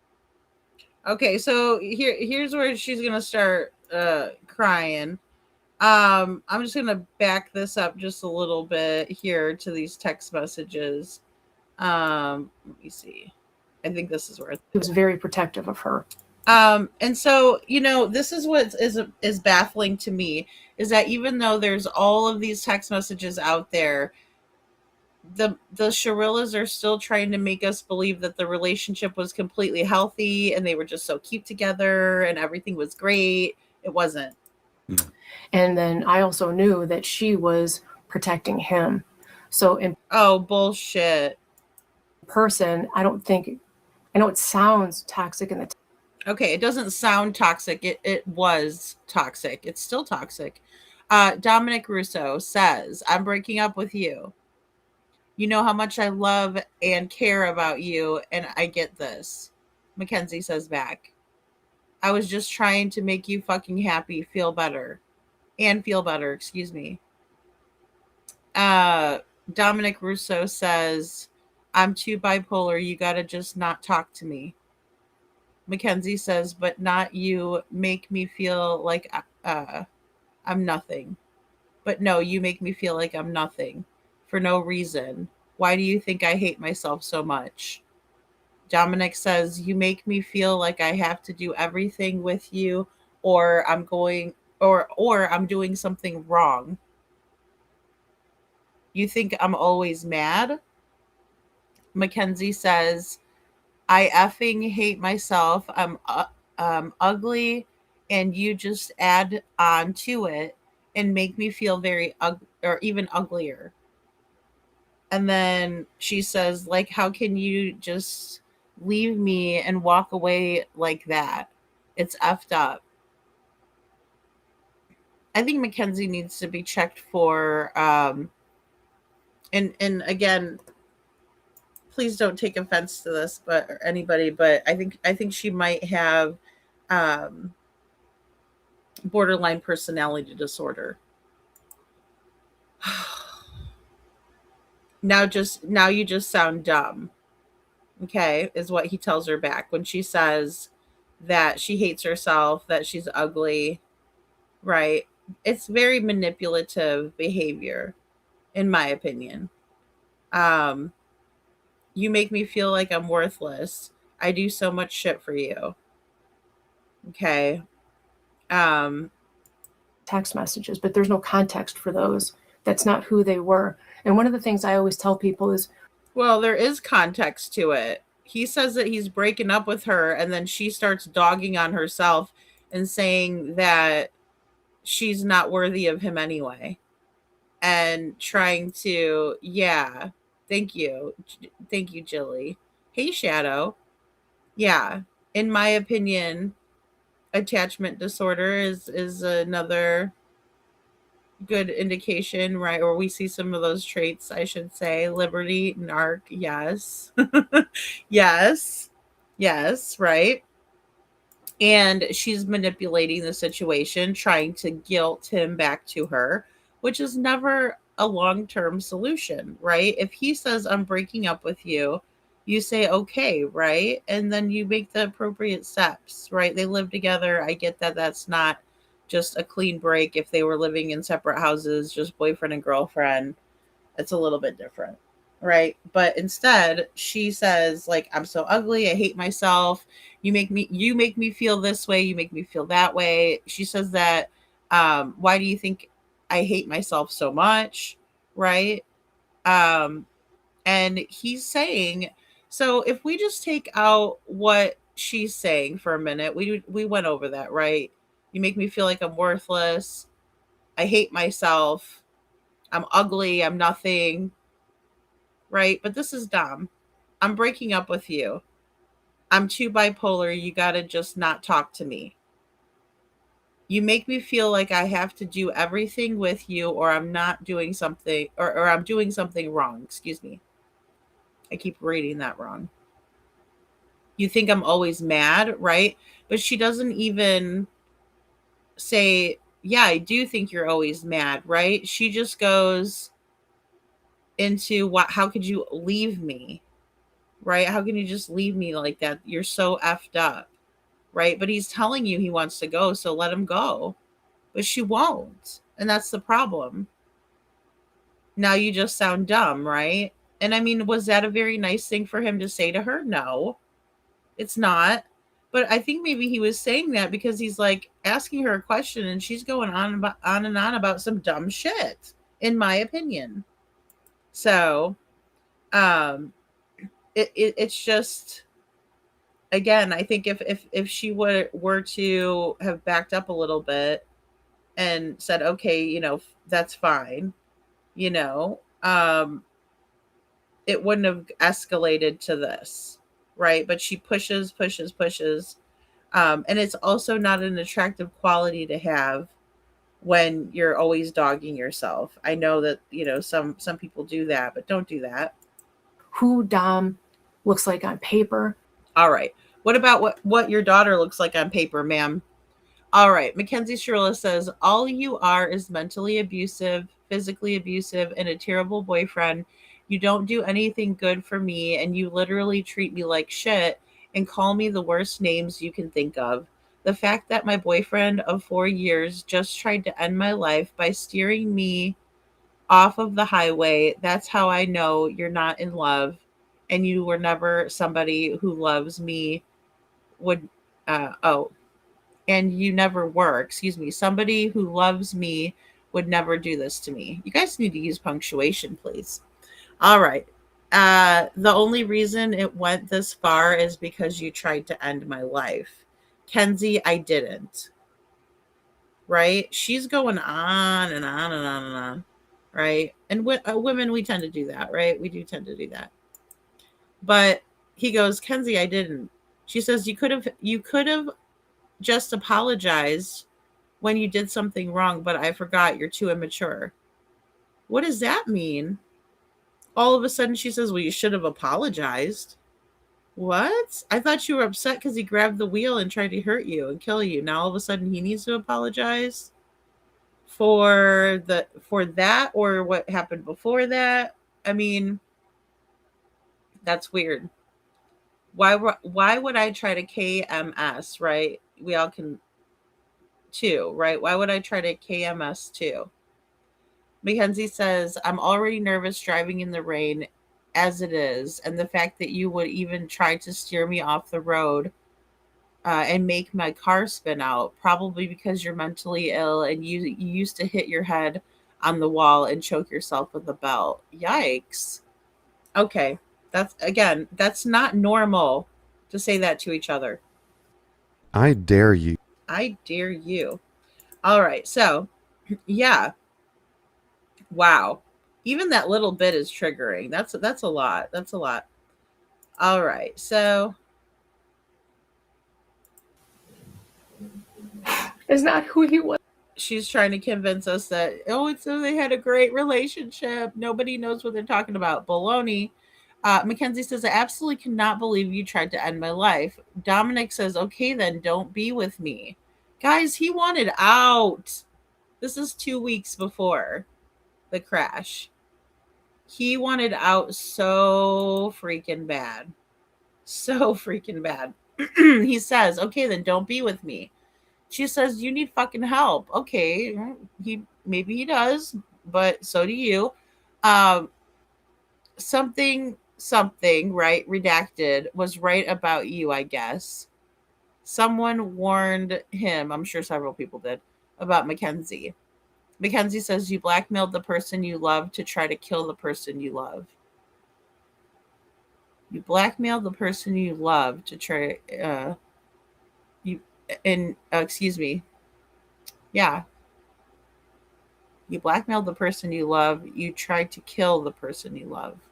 I suppose she's talking about maybe, I guess, him blackmailing her, and she's saying that he tried to kill her. I don't know about that.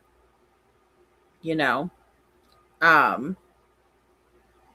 Yeah, you can't be your kids' party buddies. That's for sure, Libra. Yeah, you have to be their parents at some point. I agree.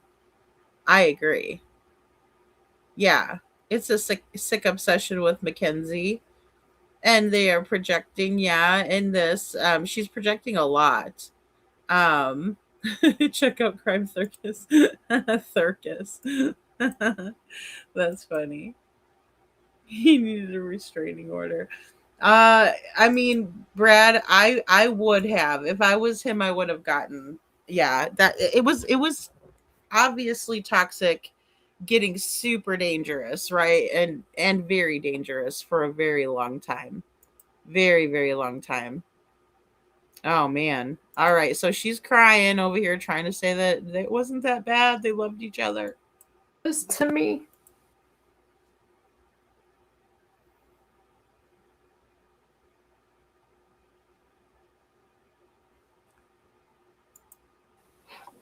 So what they look like on paper, it's not who they were. It's just not who they were. They were very close. They loved each other fiercely. They were very cute together. They took care of each other. They wore matching outfits. They timed their day around each other. Yikes. They made sure that they had each other's food. He cared about her health, and he was trying to work on her. She has POTS, so he was trying to figure out her POTS and her diet. She has POTS. She's POTS. She's, for those of you who've never heard of this case before, she's got POTS. I mean, God, she's battling POTS. Okay. No, stop that. And stuff. So they were very cute together.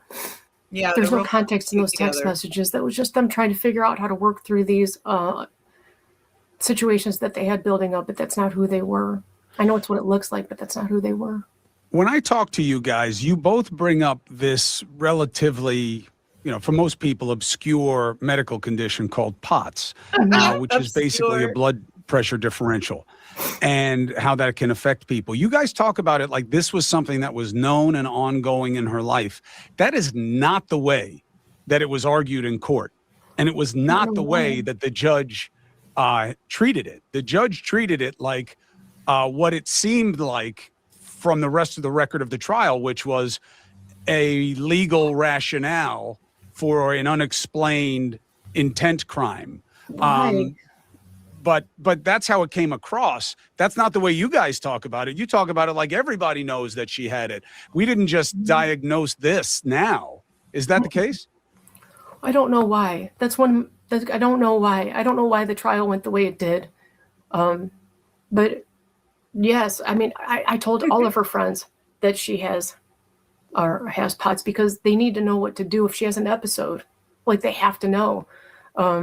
She has had a couple episodes and they were very aware of it. And if you don't know what to do when somebody's having an episode from POTS, they can have a seizure. It's called a non-epileptic seizure, or they can suffer from what's called like syncope or something like that. And the reason why I tell everybody that is because like when you have POTS, okay, you faint.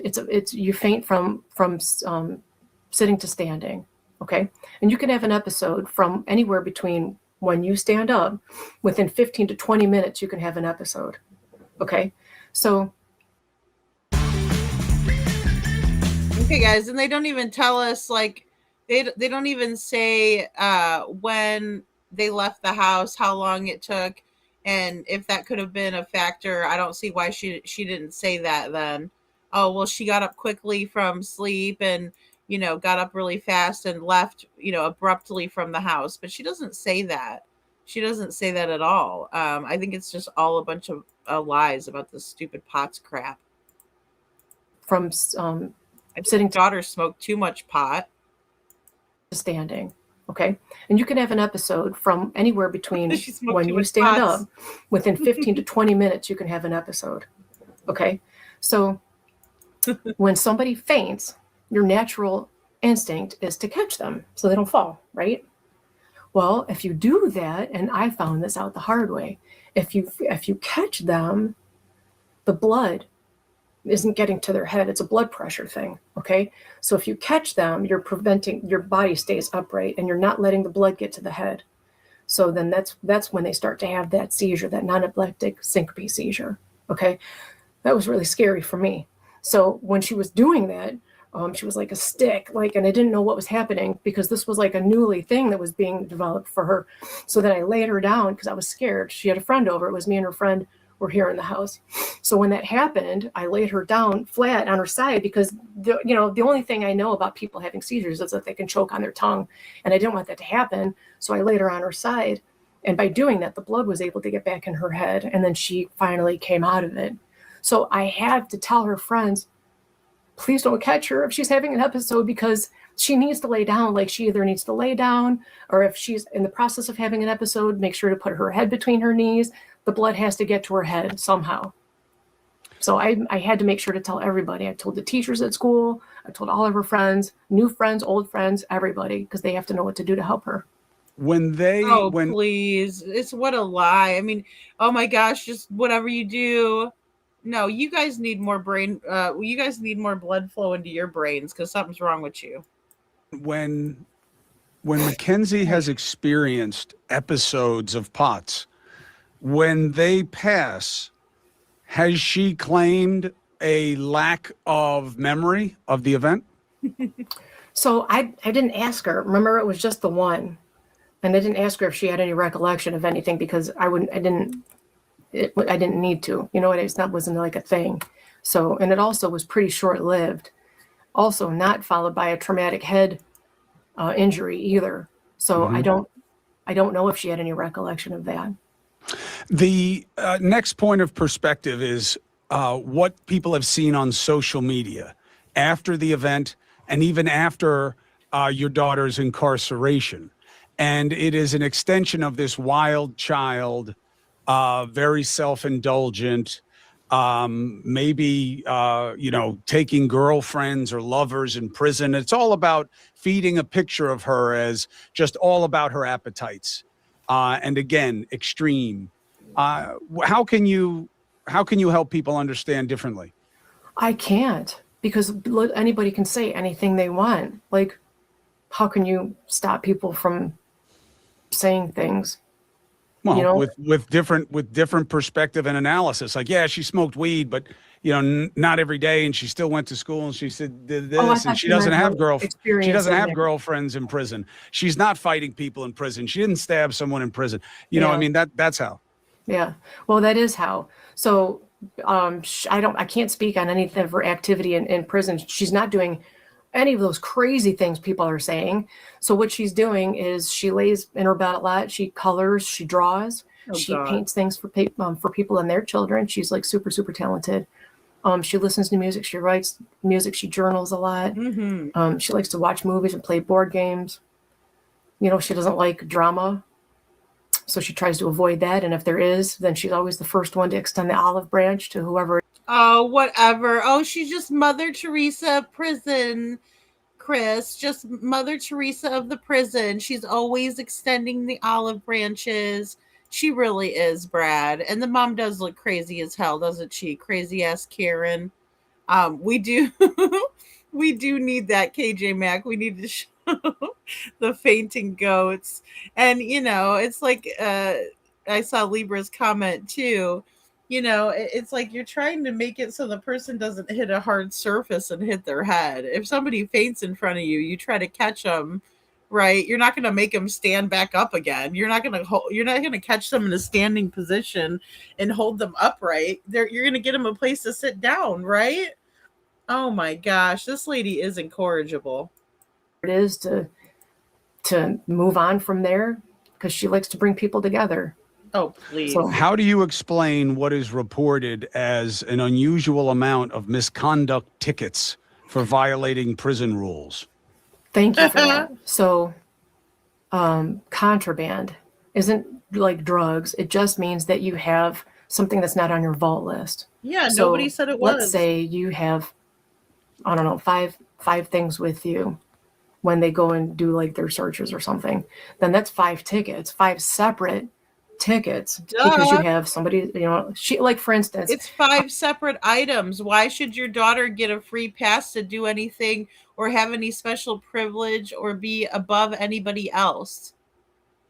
It's the same for everybody else. This is why we have the entitlement that we do with these young whippersnappers. I'm not that old, but I'm not that young either. But this is the problem right here, is these idiot parents, in my opinion. Oh, well, well. No. I can't believe she got 5 tickets for 5 different things. It should have been 1 ticket. Because my little Mackenzie's just such a little sweetie pie. No, she's not. She's a convicted red rummer 2 times over.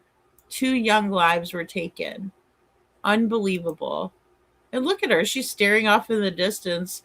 Whoa. They have some psychedelic yin and yang in the background. What the hell? You guys are smoking too. Don't lie. she had to go to work in the morning and she didn't want to miss going to work. So she used her friend's alarm clock, wasn't on her vault list. So that would be considered contraband. So that's 1. Then if you have somebody's pillow or like an extra blanket, that's 2 tickets. So that's 3 right there, just in the same situation. Right. Look at that. Right. Because she had a pillow. That's 1. A blanket, 2. We got to go back to Sesame Street with this one. 3. She was using someone else's crap. She knows that she's not supposed to do that.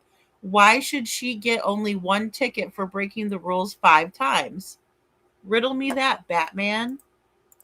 So, and then the other one, so that's contraband. It doesn't mean drugs. It just means you have something that doesn't belong to you. It could be food. It could be literally anything. Peanut butter. But and then if you have multiple things, each individual item is 1 thing. So that could right. add up. And then the other one would be like the misuse of medication. She thought, she was worried about her health. So she just wanted to take it was a prenatal vitamin because she just wanted to make sure that she must not have felt good and wanted to make sure she was getting enough of the nutrients. So she took somebody's prenatal vitamin.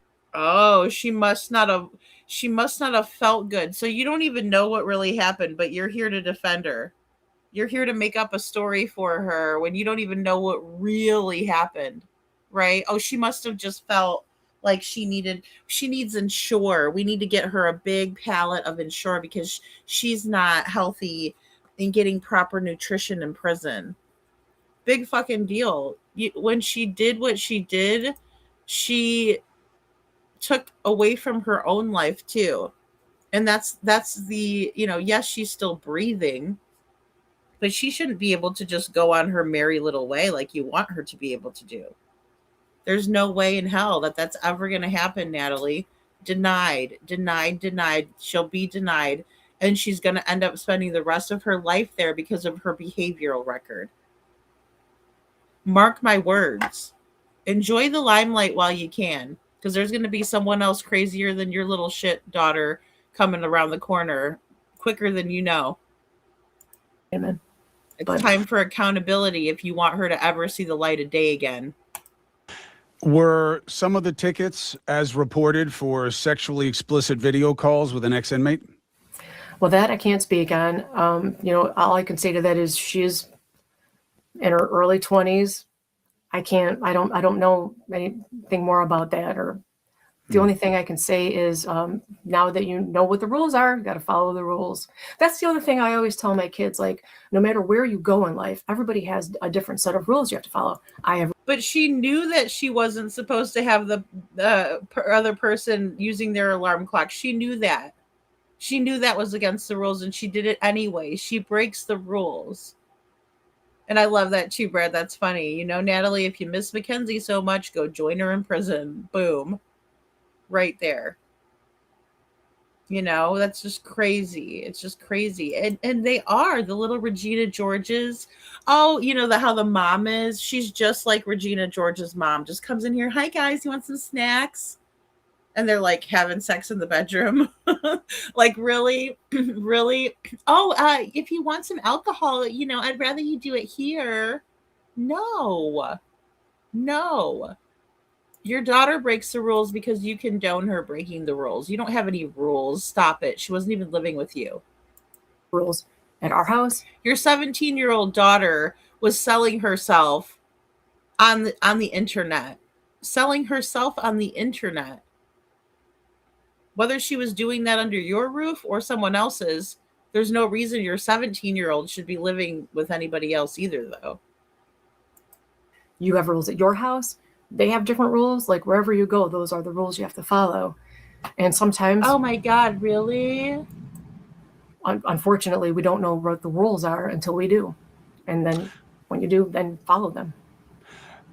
Something you can speak to directly is when people hear you have explanations for innocent kinds of tickets, but you say, you know, she has got more excuses than anyone I've ever seen in my life.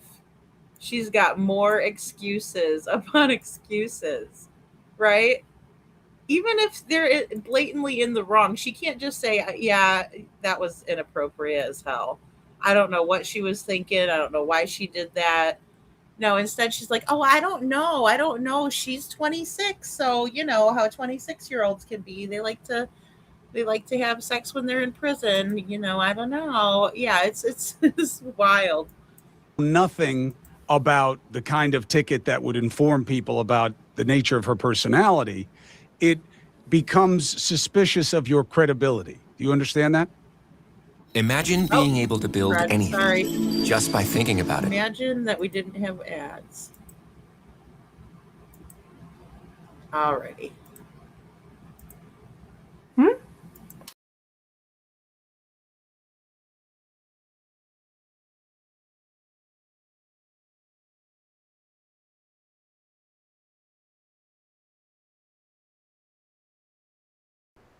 Can't talk on the sex ticket thing. He's got extra stuff that doesn't belong to her, like it's alarm clocks. You can get a sex ticket, by the way, just for hugging somebody else, which is unfortunate because those girls are going through all terrible times. And, you know, if you want to hug I don't know, but is it fair? So you want us to believe you want to look at her face? God, as fuck. She looks like a damn alien. So you want us to believe Mackenzie was just going around, just a little sugar bowl of sunshine, giving everybody hugs because she's just such a sweetie pie, and that's why they gave her tickets, right? The poor thing. I feel so sorry for her. Golly.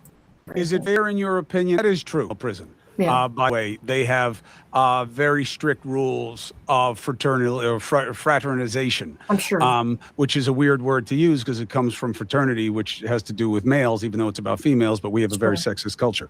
Right. Okay, who cares? It's not. No offense to Cuomo, he's doing a great job. Look, I don't give a shit about any of that. What I want her to do is tell me what Mackenzie has been in trouble for. What she's been in trouble for. It's been all over the internet. We've seen this. So own it. But she won't. The part of this lady is.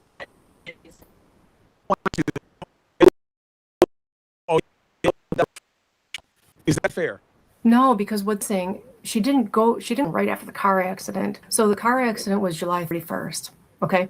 She was in the juvenile facility for almost a year after that. Okay. Then county for a couple weeks and then went to Marysville. So there was a long time between. I mean, and people, we do gotta move on at some point, right? Wow. So the whole time when she was home, obviously she was going through nothing, laying in bed crying all day long, going through his photos, wearing his clothes, listening to his music, writing about him, thinking about him, talking about him, going to the grave, going to the memorial, like every day. Same thing happened in the juvenile facility. She would kept a journal and wrote to him every day, and talked to his family members on the phone every day. And then even when she went to Marysville for a little while, she had his photos. Dom and Davion's photos were all over her bed area, and wrote in the journal like every day. So it's not, they're missing a time frame there. Time has passed. A lot of time has passed. You say your daughter is struggling. Excuses. Why? Because it's almost like she's trapped in a nightmare that she has no memory of, and can't even, she's never seen the evidence. She's never seen the discovery. She's never seen anything. So she's almost trapped in a nightmare that she has. All she knows is that the boyfriend that she loved with her whole heart is gone, and Davion is gone, and she was the driver in a car accident and has no memory of it. So it's literally. Oh, okay. This is another part that is such BS to me, because it doesn't just end at one statement. She keeps on going and going, and she just doesn't know, and she's over explaining. Nobody even asked you that, and you're over explaining it. What a crock of shit. And you expect us to believe this, or you're going to get mad. You should see her. And one of these days, obviously, it's really sad. Self-portraits of herself, where she has like a rose of thorns around her neck, or like her mouth is sewn shut, and she's got all these question marks around her head, like why, and like where's Dom? Like what happened? And oh my God, where's Dom and what happened? He passed away because she didn't brake. She rammed the car into a brick wall, going 100 miles an hour. There's proof of that. What do you mean? And what, a crown of thorns? Like she's Jesus all of a sudden? This lady is wholly delusional. Davion, it's like so sad. She's literally trapped in this nightmare. And so she struggles. She struggles mentally with that part. What's sad is that these two young men lost their life. That's what's sad. That this young man will never have children. He'll never get married. He'll never buy a house. He'll never be who he wanted to be in life, have a career. That's what's truly sad. Not Mackenzie over there trying to act like she is so bereft. You know what's really sad is that Dominic never got away from her. Never could break free of her.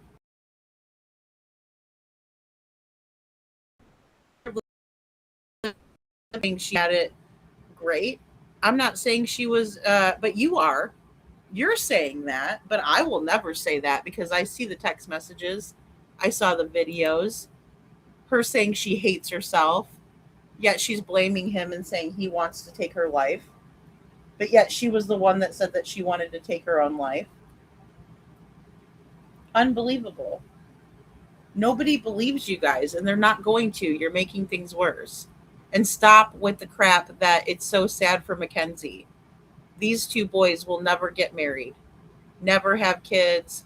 Dom will never know what it's like to be truly loved by somebody who isn't fucking toxic. She's literally trapped in this nightmare. Oh, shit. And so she struggles. She struggles mentally with that part, and I feel bad for everybody.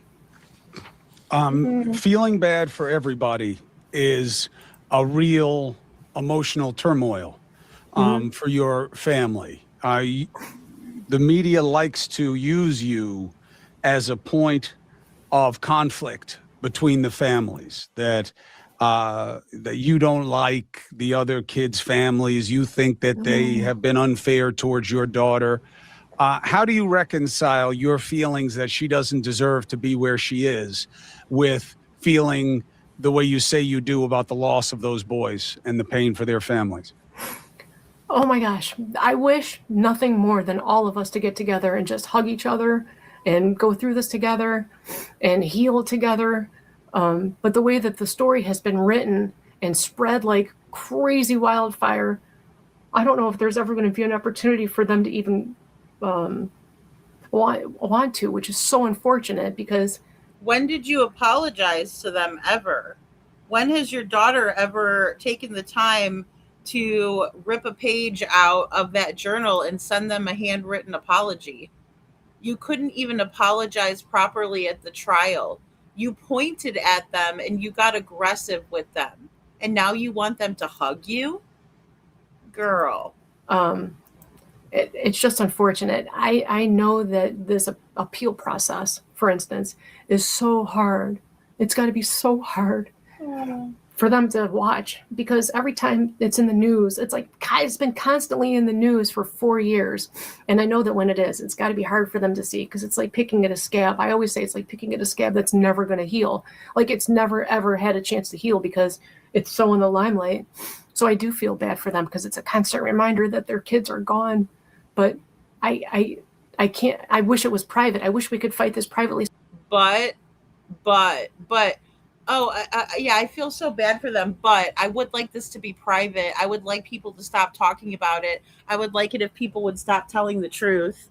Oh, that's never going to fucking happen, girl. You could wish in one hand, shit in the other, see which one fills up faster.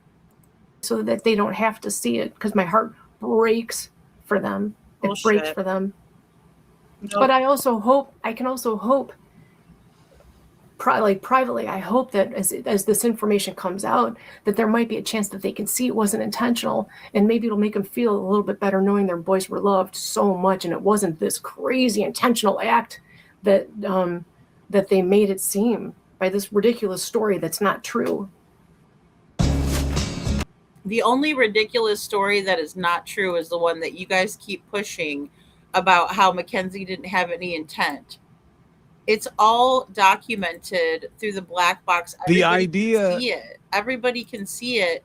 Everybody knows there wasn't a malfunction with the car. It wasn't medical. Mackenzie gunned it and took these boys' lives. And there's even an indication that perhaps somebody tried to stop her, but they were going too fast and things were too out of control. So no, you are not going to continue on and on about that because you're the only ridiculous story is the one coming out of your mouth, the one that you guys keep trying to push. You producing your husband or him producing you, whatever. He's probably watching football right now. Prosecution's case to be beyond reasonable doubt. The judge had to believe that Mackenzie Shirilla was suicidal because obviously, reasonably, what she did would have killed everybody. What does that mean to you that the law found that your daughter had to be suicidal in order to do this? Boom. I don't understand that part because if that's what she felt, then why wouldn't they ask for a psych eval or medical analysis or something, like find out or because the only logical explanation for someone being in a vehicle and punching the gas and hitting a brick wall is that they were trying to take their own life because she didn't have any regard for her own life. She showed reckless disregard for every single life that was in that car when she crashed it. She was in the driver's seat, no one else. Well, they don't have to. You could have, but the prosecution doesn't have to do that. They're looking for facts of what was done and whether or not the way it was done informs them as to the intent that the crime required. Yes, they're supposed to look for inculpatory and exculpatory, but not on that level necessarily. That was what you would have done. What your team would have done is argued all the THC in her system. that maybe Yeah. it was that.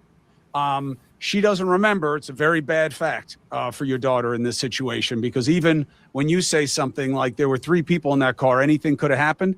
Yeah, but only one of them survived, and know. she's the only one that would know. And I'm sympathetic to your and your husband's point that, hey, if anybody wanted to just make up a story and get out of this, she would have done that already. So Yeah. she must actually not know what happened. Yeah. That's a fair point. That's a fair point of pushback. Yeah. But when they look at it, anything could have happened. What do you think could have happened in that car? Wait, can we go back just for, I want to address your one question about her Of course. not being suicidal. Okay. Well, yes, because I'm not saying whether she is or isn't. I'm saying that No, in there's order for her to actual- do this, the way the prosecution says, she must have been ready to kill herself. No. Boom. So there's text messages where she was that night, the night before the car accident, she's confirming going to work the next day. She was going to be taking care of somebody's pets while they went on vacation. So that night before the car accident, she was making sure, hey, do you still need me tomorrow? And she was like, yeah. She's like, okay, I just want to make sure. So she's confirming going to work the next day. So that's one thing. And then there's other messages where she was planning her birthday party, making birthday reservations. So people that are suicidal, they don't have future plans like that. So that was all in there. I don't know why. Well, a question is, has she tried to hurt herself since this event? Never. In my opinion, oh God, she's such a witch. I can't even look directly at her. No, I'm sorry, but there can be a spur of the moment situation where she decided that she was going to act in a reckless fashion. And I do believe that that's what happened here.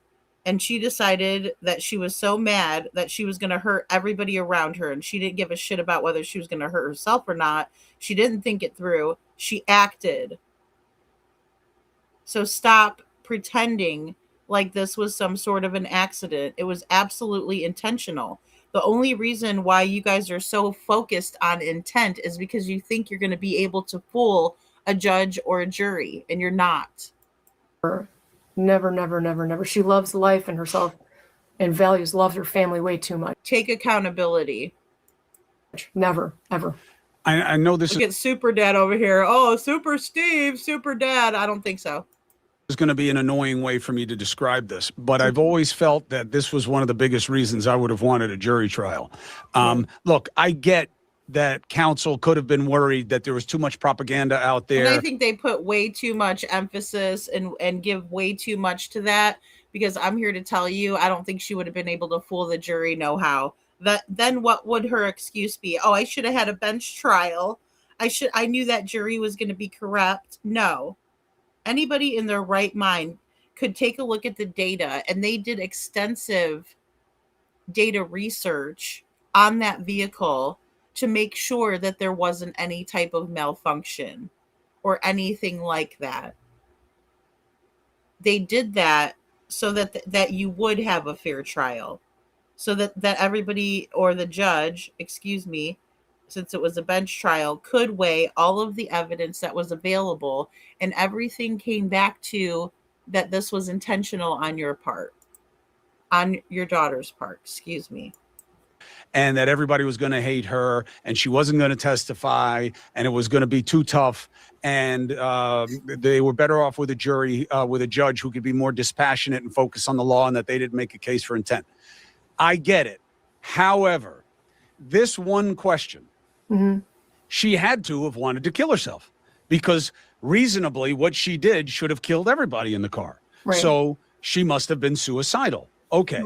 But all of the text messages that you show, everything that she had said, and very odd that someone who is suicidal and then 2 of her closest people are gone and she doesn't try to hurt herself after that, even with her life being ruined by what she did, is very suspicious. And it would have been, I think, something that weighed on a jury. At least some of them would have been like, well, that's weird. It doesn't seem like she was suicidal. Well, then maybe something else happened. And that's called reasonable doubt. That's right. But that did not happen in this trial because of your team's choices. Wow. I don't know why. Wow. Oh my God, now you're just a sweet little lady. I just don't even know why. Oh, she's so delusional, Anna. So very bad. It's bad, right? It's to her own detriment and to her daughters. Again, they're not helping her. If they were helping her, they would be like, you know what, kiddo, you're going to have to. And yeah, I do call, even my daughter, sometimes I forget and I call her kiddo, but you're really going to have to take responsibility on this, right? And you're going to have to do a lot of work and show the parole board or whoever next time that you are not the same person that you were. That is the best way to help her at this point. Mackenzie is so fucked. It's not even funny. Like she doesn't even realize how fucked she actually is. And this is a very brief and rare moment right here where we can actually see that some of this is sinking in when it comes to her mother. Like everything that you have done, and well said, Cuomo, every single thing that you have done here is a direct result of why you're reaping what you've sown. Every single thing your daughter did, you did, you're the one who picked the ineffective counsel, the whole 9 yards. Now, the best thing that you can do is stop with the Izu Zizu crap, the gypsy carny talk, right, on the jail calls, and get that girl some help. And stop saying it wasn't an abusive and toxic relationship, because it was. They both were doing it. No one is above that. My husband and I, we weren't in there. I was Oh my God, my husband and I, we weren't in there. You have no control over it. What you can control is giving your daughter better advice.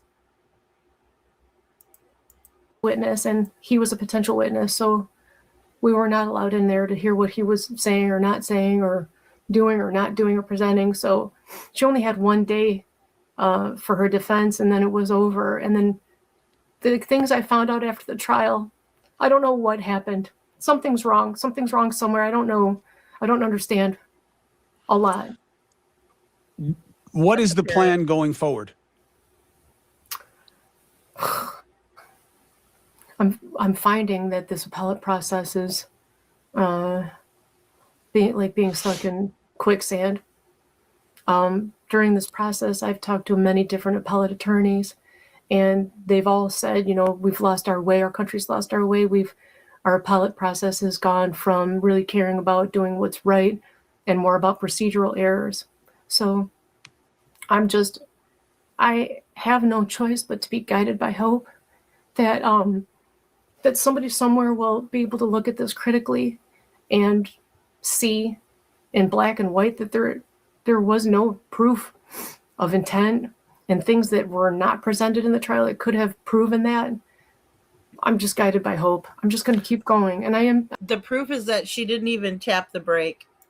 And I feel bad for the families because I am going to keep going. But I hope that they would also do this for their kids too. Their kids would want them to do this for them too if something was wrong, if there was a true wrong, like if they were convicted incorrectly. Oh, please. They should be doing this for their kids too. Are you able to put yourself? She wasn't convicted incorrectly. You guys continue to on and on with that BS, and even a grand jury said, no way, Jose. She wasn't convicted incorrectly. They followed the letter of the law and they convicted her because of what the black box told them. Whether it's linear or not it doesn't make a difference. It doesn't make a difference at all. Anna says, suicidal people never seem suicidal. Yeah. That's why we have case after case of family and friends expressing how shocked they are. That is so true, Anna. Yeah, great point.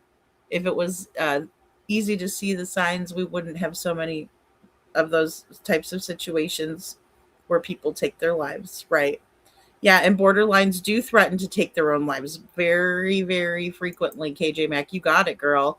They do. They use it as a manipulation tactic. right? Well, I'm going to do this if this happens, right? It's not that they're really planning on doing it. They're just saying it. And that's another thing too, because some people do cry wolf, then they actually do it. You don't know whether to take them seriously or not, right? It is and it's a very sad thing, right? I mean, it could be a cry for help or it could be a manipulation. It's hard to tell. In their situation where you have reason to believe that the reason your daughter is gone is because of a crazy ex-boyfriend who just didn't give a shit about anything except what he felt in the moment. And that they do have good reason to believe that at this point, based on what's been in the trial and what's been reported around it. How do you think you'd feel if that were your mindset? I cannot blame anybody for feeling the way they do about this situation with what they've heard and saw. I myself would have never questioned this ever if we're not going through it ourselves. I would never question anything in a million years, but going through what I'm going through right now, this is it's terrifying. So I can't blame people for feeling the way they feel about it. It's just they just don't know. There's so much that they don't know that's wrong with this case, and we need help. You talk about the other families. Have you thought about talking to them? What would you say to them? I'm sure they're going to see this. Oh my gosh. I have thought so many times just about walking up to the Flanagan's house and knocking on their door, but I don't know if they want me to. But I want to. And then the Russos, we were very close. We spent a lot of time together after the car accident, like a lot of time. And it's so hard for me to drive past their house. Because you lied to them and manipulated them, and they felt sorry for Mackenzie, and they had no idea that she actually did this on purpose. And I can't believe that you would have the audacity to bring that up and throw that in their face. And pretend like I don't know them or like this part of my life never existed. And I know in some of my calls, I say different things in regards to them, but we were hurt and struggling and scared. So I would love to go hug them and just tell them, I'm sorry for what has happened and just be there. I would literally do everything for them. They would probably be annoyed with me. Why don't you do it right now? You have a public platform where you can look your crazy little eyes into the camera and you can tell them that you're sorry. But instead you're saying, I would if I could, but I can't. Oh, shut up. I would probably be blowing up their phone. Oh. I'm going to the store. Do you need anything? Can I pick something up for you? Are you hungry? Can I make you dinner? But pick up a box of shut up. That might help. Love that. Why would you love that? Is it out of guilt that you feel responsible for what happened? Guilty. No. I'm a mom. I'm a person. Even all these people saying terrible, untrue things about me. If they needed help, I would drop everything and go help them. That's just who I am. On the what happens next part, you said you're dealing with counsel. Your daughter has an appellate team. Do they have a strategy? Are they planning to make a federal habeas corpus appeal here? And if so, on what basis? I don't want to say anything about. Okay. But you do have a team, and they are figuring out what to do. Mm-hmm. Okay. Look, I mean, that's good because if it shows, if nothing else, a depth of belief in what you put out about the case. It's an uphill. They appealed, they lost, they went to the Supreme Court, they refused to take the case. It doesn't mean it's dead, but appeal is usually for reversible procedural errors because you don't usually do it on the basis of facts on the appeal unless new facts have come out. So it's a high bar, but you know this. Right, and no new facts have come out.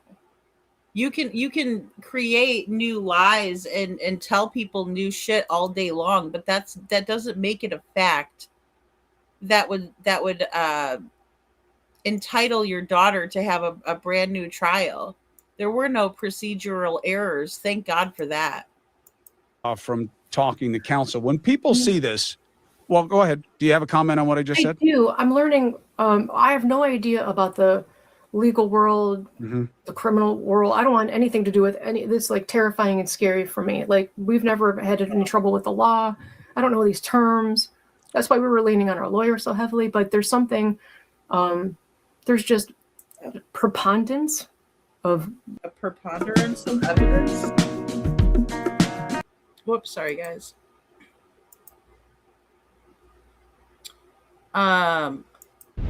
Weird. Sorry, give me 1 second. that wrong. I don't know. Preponderance, which is a legal standard, less than reasonable doubt, more than probable cause. Preponderance of the evidence. It's usually a civil standard, but in what context are you using it? I don't know. I heard that term from somewhere, and I thought that there's not enough. Yeah, your daughter is not facing a civil rights claim or issue or a civil matter. Your daughter is a criminal, in my opinion. Wake up and smell the coffee.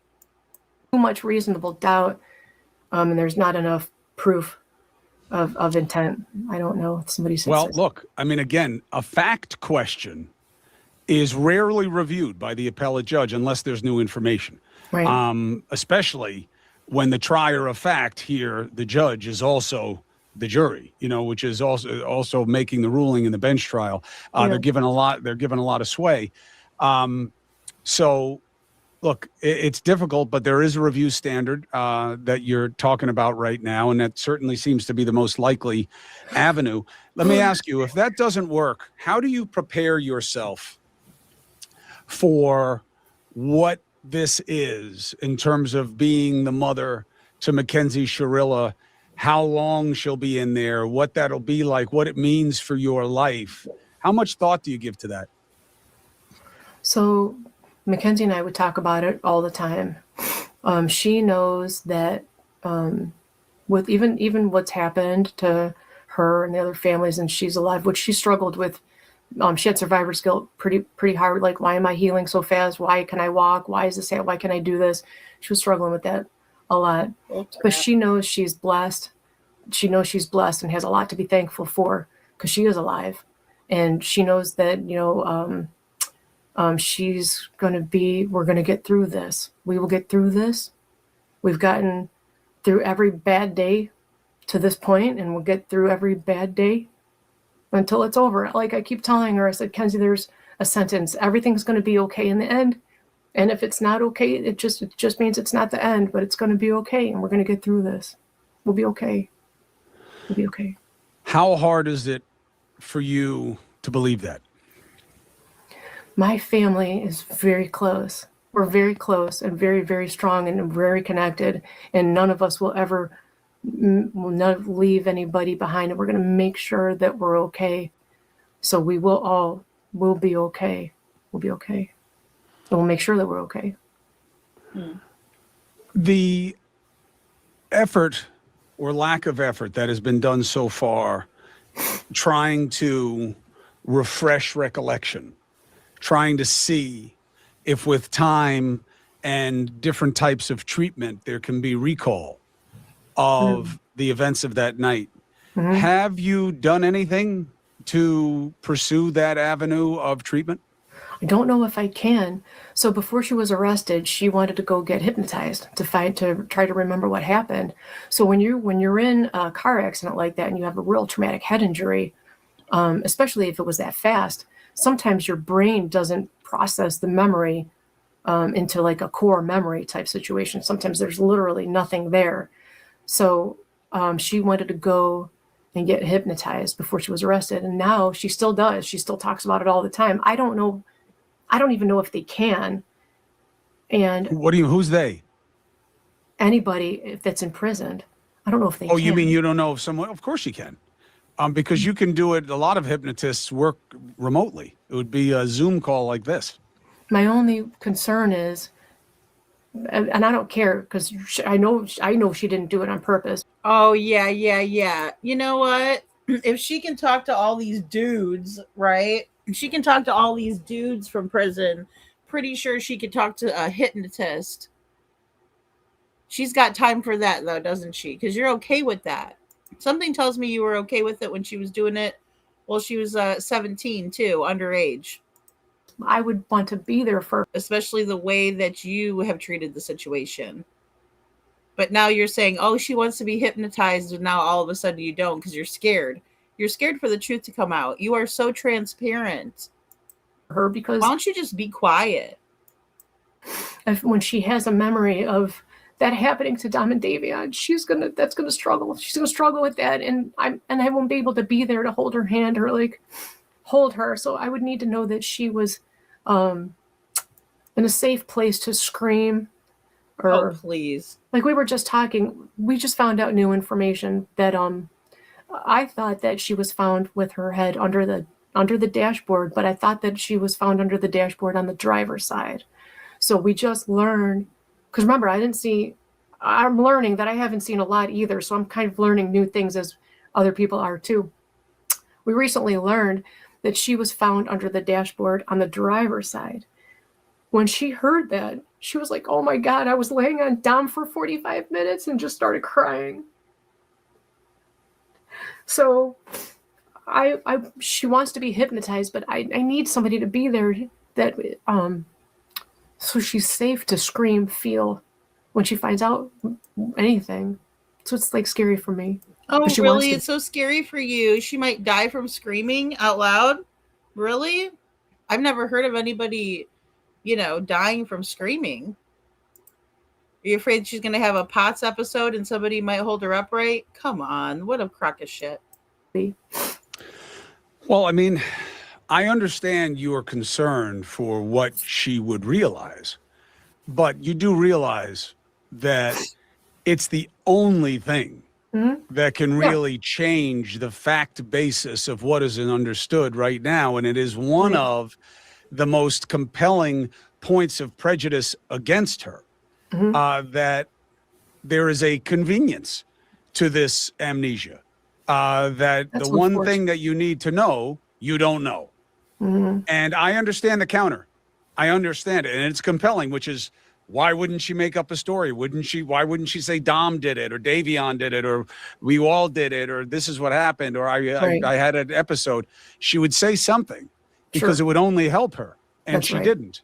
That's right. Fair point. Yeah. But it does seem to be the only other thing that could happen here that could change the outcome, no? So yummy. Never train me. Well, and I think that, I think it would be safe to say also that if she said that she remembers, then she's opening herself up to be questioned by other people, especially when it's a court situation. So it's much easier and safer, in my opinion, to say, oh, I just don't remember. I have amnesia. I hope, even if it doesn't change the outcome, she still wants to do it to try to get some kind of closure in the situation. She will never, ever, ever lie and say that Dom or Davion did it. She would never do that to them. Mackenzie is painfully honest. If anybody knows Mackenzie, she's painfully honest. She would never. What if it's not ever, a lie? ever... What if the kids were messed up and they were screwing around? No, well, that's what I mean. I mean, she wouldn't make something up now, is what I'm saying. Because if she just would never lie and make something up and say that they did it because she doesn't remember. So let me ask you this: is the hypnotizing thing even accepted in a court system? It wouldn't be the hypnosis; it would be the testimony. Hello. If she were to say, "Hey, I remember what happened," and there'd have to be an explanation that would be compelling enough to be considered by prosecutors / a judge, if not them, because obviously if they felt compelling, then they could bring it up. But that's very rare because they don't want to undo a conviction. That a judge would have to find it compelling enough to warrant a new trial.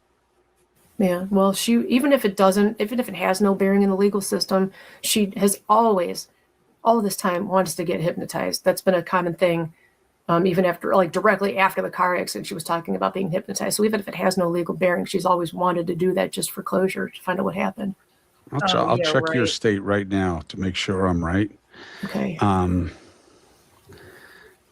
But I know I am. Not as a point of arrogance. It's just, it's fairly, I don't think that was something arrogant. First of all, Ohio certainly recognizes hypnotically refreshed testimony. But again, that's because it's only about the credibility, which is tested the same way any testimony would be. How it is that you refresh recollection is really besides the point. I'm just curious because So yeah, she could. She can get it. But look, I'm not telling you what to do. I'm just saying that is a huge aspect of this. Why you didn't argue diminished capacity when there was THC in the system and you knew that the sample was screwed up. Some people blame your husband for that. I haven't found any basis for that. But but I'm saying I haven't found any basis for it. I just am monitoring these true crime podcasts. That's a common avenue of discussion. Well, I will say that in my opinion, I think that Steve Sharilla is a bumbling fool. I think he lets everything happen. He doesn't give a shit. He's super complacent. Doesn't ever try to, I mean, I've seen him diffuse a situation with Mackenzie and tell her to behave herself. I won't lie about that because I did see a body cam video where he does that. But he's just very complacent. Mom wears the pants, in my opinion. And it's just a free for all, and it always has been. And Mackenzie runs him. He doesn't tell her what to do. She tells him what she's going to do, in my opinion. And, so I just find that to be a crock of crap. But I will say, I also, I roast Steve Sharilla because he is so arrogant and because he is, again, a bumbling fool. And he's trying to convince all of these people that his daughter is innocent and she doesn't deserve to serve time. Again, no accountability, and just will lie his ass off for her and try to defend the situation. And then he has no problem coming out again and again, rubbing it in that his daughter made it through this crash, that she crashed the car. Right. So that was her doing. And he's like, well, I need to be happy that she's still alive. Well, yeah, but I mean, she must have had a death wish. And obviously that is the consensus and the reason why people think that she wanted to take her own life and everybody else's because of what she did and the evidence that supports that. Diminished capacity would have explained the intent issue. It wasn't argued, not in any case in chief significant way by your counsel. Two, you picked a bench trial in a situation where if you wanted there to be reasonable doubt, you were really betting on a hung jury. And you took that off the table, which only makes sense if you really believed that the data, which certainly your husband does. But I got to tell you, he and I disagree on this. And obviously the judge sided with my perspective on it, which is 4 seconds is a long time. Yep. It's not to you and me in terms of this conversation, which I'm sure is seeming interminable to you, but in its speed, when you're going 50 miles an hour, let alone twice that, in 4 seconds, you go a long way, right? It's simple math. So the data is damning. The data only tells one story. It doesn't tell why, but it tells what was happening in that car and the lack of countermeasures, which fed a narrative. And the judge clearly believed it. So the only reason to go bench trial would be believing, as counsel, that the data, the science, the information is so specious, that the case of the prosecution is so weak on the data, so easy to disrupt it, that the judge would have to see it in a way that the jury may not, because emotionally they want to punish. That's why you would go with a bench trial. And that's why very often judges convict at a lower rate than juries, because they're not supposed to be motivated by simple vengeance. Now, that's not really justice. So those decisions, and then the third, Mackenzie had nothing to say in her own defense.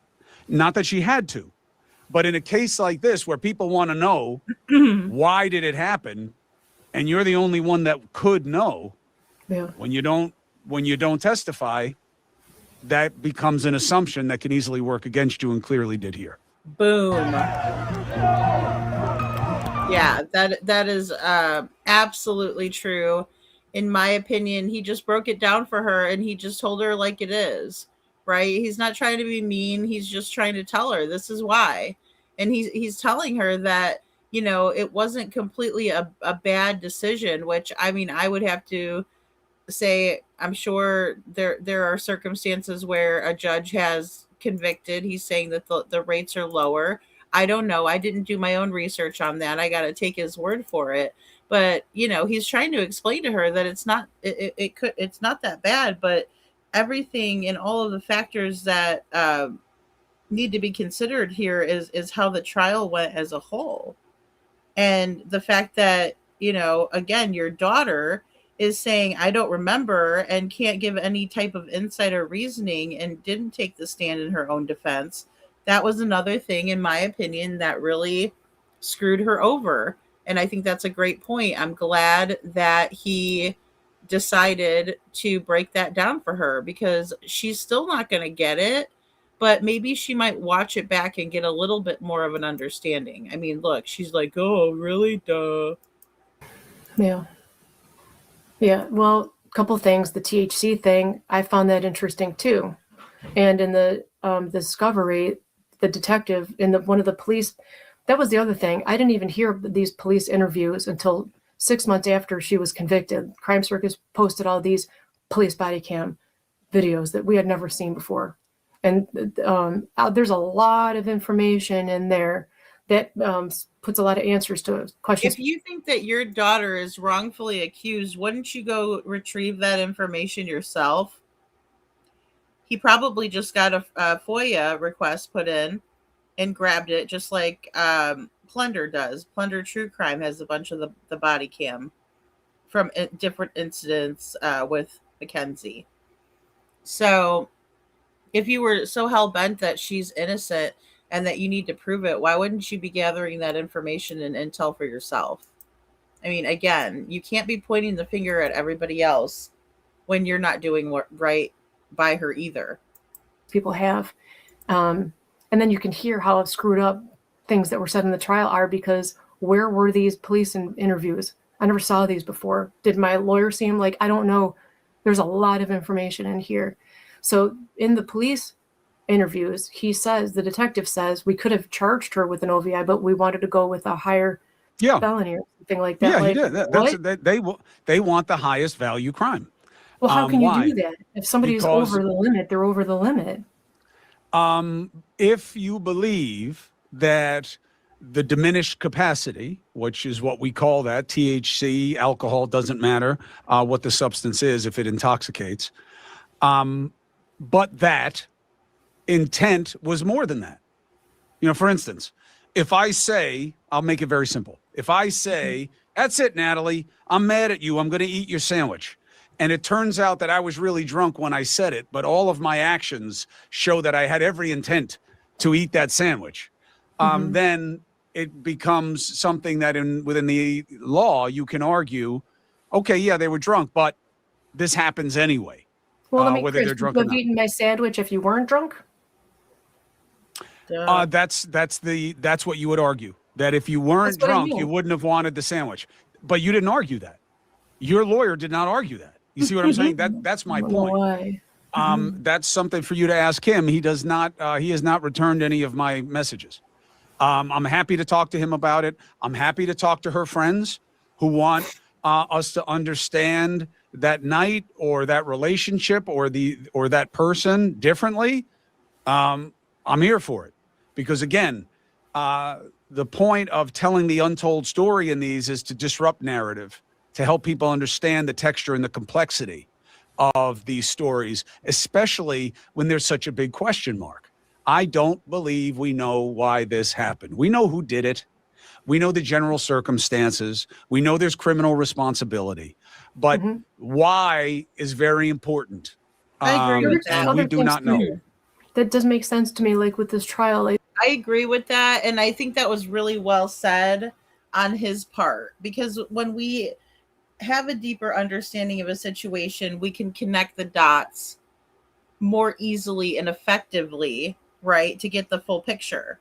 But when we only have here and there and this person only one side of the story, we don't get that context and the texture. We're talking about that earlier in Sebastian Rogers' case, and the fact that we watched what happened at the Texas Roadhouse in pieces that were edited and put together and out of order, never chronological. And this is precisely what I was talking about earlier. So really well said. Why didn't Jim cross-examine me? He didn't ask me any questions. I thought that was weird, because the prosecution only asked me about her first situation with Potts, and then. Well, Hey, it would looks you like like you your need to very own? figure that out, sister. You need to ask your lawyer these questions. You know, Cuomo's doing you a solid right now by breaking it down for you. But, you know, at the end of the day, those are questions you need to ask the person that you paid to represent your daughter or whatever. That was it. And Jim never asked me any other questions. I felt like that was very strange. Oh yeah, let's go after Jim now. It's Jim's fault. It's not Mackenzie's fault. It's Jim. Do you think that that's strange? Why didn't he ask me? Well, you were a prosecution witness, so he would have been cross-examining his client's mother, which is unusual. Usually you would be his witness. Right. But be that Well, as it either may, way. he was certainly free to ask you questions. And again, he's Yeah. got to tell you that was his decision. So, Why? you know, you have, under the Sixth Amendment, you have the confrontation clause. You have a right to confront your accusers, and you have a right to trial by jury. And here you exercise neither of those. And I don't say you. I know, you mean you in indict general. I'm saying the team. Yeah. So look, Natalie, unless there's something else that you wanted to ask me, or that you wanted to make sure. All right, he's like, okay, that's enough. I've had enough of this. Came up, I want to thank you for taking this opportunity. I thank you too. I did write some things. Can we talk about Carney for a second? Carney talk. Oh, Carney talk. Sure. Is that okay? Do we have a second? So there's tons and tons of misinformation going on right now about this whole Carney talk thing, what she said in the hospital. Okay. So during a documentary, the prosecutor said, played a tape, and I can send you the video too if you want. And he said, she says something like, "Can we just tell him I had a seizure?" That is not what she says. And there's a lot of people that speak it and can verify it. She says, can we tell him something about community service, and can you take my license away for 10 years? Okay. She does not say the word seizure at all. The word seizure is very hard to say. It's full of a lot of Z's. It's seizure. Seizure is how you say the word seizure. I think people are confusing the word seizure with the word service, because she says community service. So Caesar visas is service. Seizure is seizure. Oh my God. Well, what Okay. language is that? It's Carney talk. It's Carney talk. It's I've always known it. My family, it's just a fun, silly little language that we used to talk to, like, our friends. Like if me and my friend were walking down the street and somebody was cute and we didn't want them to hear us say he was cute, we would say he's really easy cute. Like, he's really cute. So Really it's just a fun easy. little, silly little language. What the hell? Okay, well, you know, you guys are listening. You know, KJ, she has no freaking clue, right? I mean, at least she admitted it. She's not like her husband. He's like such a know-it-all. You know what I mean? Do you think she would watch back to self-reflect? I don't know. I don't know.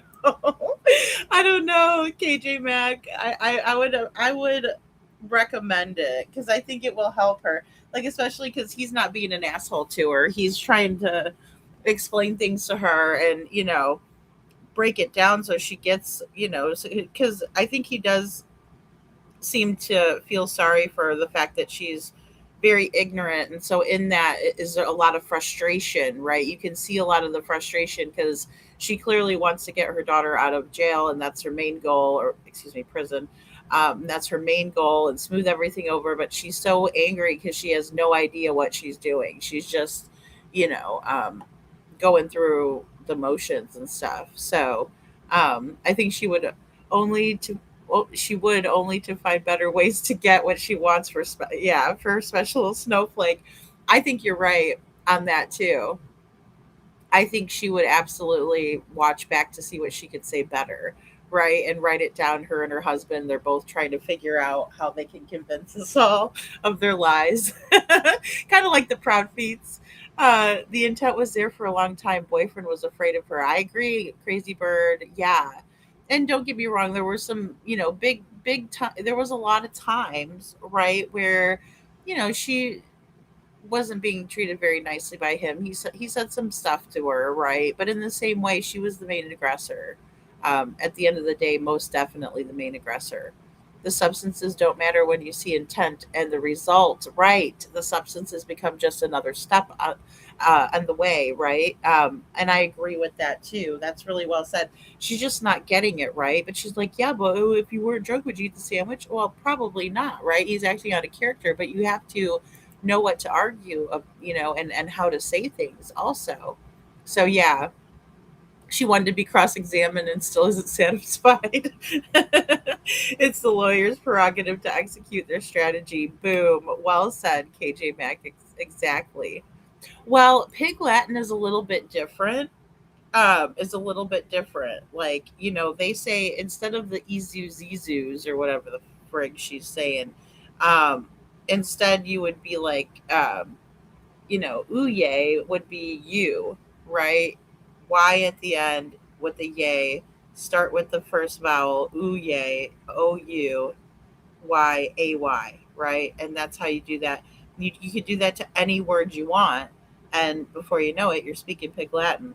But Pig Latin is a little bit different. Now they use a lot of the hezu, zizu, zizu, zizus, and that's Carney talk. But it's the same it is the same concept. So where did she just take this bonkers? We're learning Carney talk. I know, KJ. Could you imagine me doing a whole entire live in Carney speak, Carney talk? Yezus. No, thank you. Oh gosh. Yeah, the judge's decision was spot on, in my opinion. It was. I know. Detroit. It's every time. Hey, Detroit. It's every single time. I stop it. I stop it on a great spot where she's making a very silly face.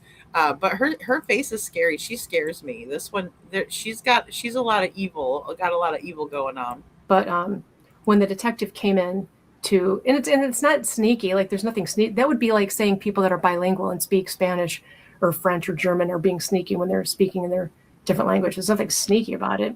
Oh, really? There's nothing sneaky about it. There's nothing sneaky about it. Right? But when the detective came in and it's not sneaky. Yeah, it's sneaky. Convince us some more. Right? It's not sneaky. Yes, it is. If everybody in the room is speaking English and I bust out Spanish to someone next to me, it's because I don't want everybody else to know what I'm saying, right? That is sneaky. That's being deceptive in a way. Now, if a person can't speak the same language as everybody else and they're speaking, say, Spanish, right? We'll just use English and Spanish to make it easy. Say the person can't speak a lick of English, then in that case, it's not sneaky because they can't speak English. But if they can speak English too and they're choosing to speak in a language no one else understands, then yeah, that can be looked at as sneaky. Because the only reason you wouldn't speak in a language that everybody can understand and that you can communicate effectively thereafter or in would be because you didn't want anybody else to know what you're saying. Why not? What are you hiding? So stop with that. This lady, wow. There's nothing sneaky. That would be like saying people that are bilingual speak Spanish or French or German are being sneaky when they're speaking in their different language. There's nothing sneaky about it. No, it's a little weird, but I don't know that it's sneaky. I mean, I'll put that under the same category as your husband's ringtone. Baby, they can dance like a man. I can shake him. Sorry. Danny, I can shake him like a. I'm a boss, baby. What is that? Oh, okay. All right. So what really happened, guys, because I went back and watched this. We'll have to do a couple videos, but what really happened there is he has this weird ringtone and he says, "Oh, that's for a friend. That's for a friend. That's my friend calling. That's for a friend." Now listen to why she says that he has a ringtone like that. That guy, that was hilarious, first of all. So that's from Adventure Time. And my kids, we used to watch that cartoon all the time and they love that. So that was one of his ringtones from them. That's a good cartoon. But Right. Oh, it's from a cartoon with their kids.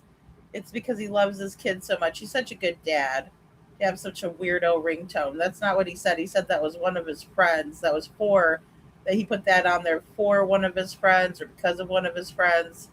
You guys can't even keep your story straight on that. And that it's irrelevant, really. It's irrelevant. But again, it just shows you're liars. anyway, it's just You discredit yourself. But anyway, I'll just discredit myself some more. You gave me an opportunity to leave, but here I am still. a fun, silly little language that wrestlers use. It's cardi talk. I don't know. It's just something silly, but that's a lot of And misinformation. why is it relevant? Because you think that people misunderstood what your daughter was asking for? So crunchy. Oh, Lord. When training for the Crunchy crunchies. All right, veggie straws. world. Oh, we got a double dose here. But yeah, I mean, again, they're really trying hard to convince, and it's just not working. Well, yeah, I don't. Well, that was reckless on the prosecutor's part because during the documentary, he says he or she's saying something in gibberish. Okay. And then she says something like, "Can we just tell him I had a seizure?" Well, if it's gibberish, why are you saying that she said, "Can I just have a seizure?" if you don't understand what she's saying? So that he was almost like planting a seed. Like, why are you doing that? That was weird to me. So he left that, and then of course the public just took off and ran with it. It's not what you Right, said. but even if it were an excuse structure legally, a seizure is a reasonable potential physical Well, yeah. consequence of POTS. So 100%. it wouldn't be taken as a connivance, which is, hey, Well, let's what make up a story, which is Right. what he was arguing. But again, this is all the game of how it. No, but if she said, "Can we just tell them I had a seizure?" then that's her admitting guilt, and that's her admitting that she doesn't want to tell the real story about what happened, and that's her admitting that she doesn't have amnesia, that she remembers just fine, but she doesn't want to look guilty or look like she has ill intent or malice. And so, can I just tell them that I had a seizure would definitely be admitting guilt and admitting that you want to give a false narrative instead of the truth. I mean, come on. Case is tried and which facts are emphasized and de-emphasized and contextualized, and that's very hard to review. Those choices are hard to review, except to say ineffective counsel, which you did in the first appeal. Yeah. Very sad that it's just very sad because that's not what she said. And people are just taking the misinformation. They're just running with it. Even like the text messages from the freeway that day on the car when Dom tried to crash the car. Now those text messages are, some people are trying to Who's planting a seed there? Who's planting a seed there, you evil witch? The day that Dom tried to crash the car. No, I don't think so. I don't think so. Nope. No, ma'am. create the timeline for those and make it seem like she's the one that did it and she's recreating these text messages to cover her tracks. Like, no, like, nope. So it's like a nightmare game of telephone. I think that, and I said this to your husband, focus on what you control. Yeah. How your daughter is perceived, you don't control. What people decide to make relevant, true or untrue, you do not control. What you control is the opportunities you take and what you do with your daughter's case and any choices she needs your help with going forwards. That's right. And if there is anything that needs to come out going forward, you know how to get me, and I will give you the opportunity. I thank you so much for your time. Thank you very much. I appreciate you. Thank you for taking the opportunity. I appreciate it, and we'll speak again. Okay, bye. All right. So very interesting. I don't know if he has a recap after the fact. Let's see what he has to say. Longer time goes, if there is not new evidence, which in this case would only really mean her refreshed recollection. And again, that would be very tricky because how would you corroborate it? How would you substantiate it? The more time goes by, the less chance of any appeal and the deeper into sentence that she will go. And that could be anywhere from a decade from now to several. And her family is going to live it every day. The families of the two boys who lost their lives are living it every day. There's nothing more unnatural than a parent burying a child. And if you have a kid who's in prison, that's the closest thing to losing them that there is, because they're in a dangerous place. Their life is going sideways at best, and there's nothing you can do about it. And that is a horrible place to be, no matter how you feel about the Shirillas, Mackenzie Shirilla, her parents. They are in pain as well, as are Dom and Davion's parents, of course. And actually, the pain goes beyond that to the friends and their families. So many are affected by death, and this kind of death, this unnecessary death, this unexplained death. And it's also a really interesting question for all of us in the true crime community. For a case where we really, I don't think it's. And I didn't mean to just cut it off at that point. Well, I guess I did, but for me, we do know what happened, though. It's not some great mystery. It's not like we're waiting for Mackenzie to get her memory back and then we can get some really great explanation on what happened, because I don't think she would be honest at all, even if she did, quote unquote, get her memory back. I think she's lying about that. And that's my opinion. But I don't think it hinges on that. And I think we all know what happened because they did such extensive research into what could have happened here and what they concluded. And based on their findings, the science, the data, the video footage of us seeing the crash, the black box information, the text messages of Dom trying to get away from Mackenzie, but Mackenzie wanted to hold on to him and manipulate him and guilt him into staying. All of those things show us exactly what happened here, in my opinion. We don't have the evidence that leads to intent. I'm not saying Yes, we do. who's responsible. Of course, Mackenzie Shirilla is responsible.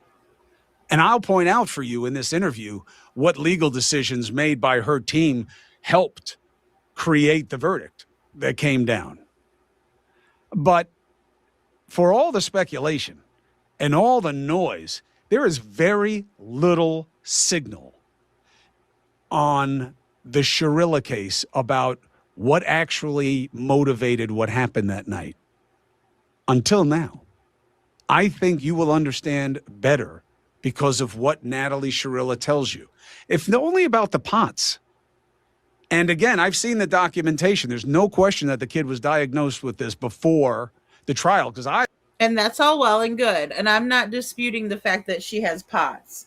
I'm not. She very well could have POTS. I've not seen the exact doctor's diagnosis, right? If that came out, I would be happy to share that. Again, I don't dislike anybody in this case. Yeah, I give Steve hell because Steve can be quite annoying and he walks right into the jokes, right? I can't help it. When people do that, it just makes it too damn easy for me. And if I don't do it, it bugs me, right? It's kind of like when people have to fix things, like, man, I got to fix that. I got to put your tag back in the back of your shirt for you because that's just bothering me, right? It just bothers me. If I don't say it, I have to. But I have no trouble showing proof, evidence, any of that kind of stuff. But it's very difficult for me to believe after watching, for instance, the Netflix documentary where it was said that they did check for malfunctions in the vehicle. They did check for a health reason as to what could have happened here. But after checking all of that information, they concluded right, through their findings. And it wasn't just some kind of, well, I think this in my opinion type of a thing.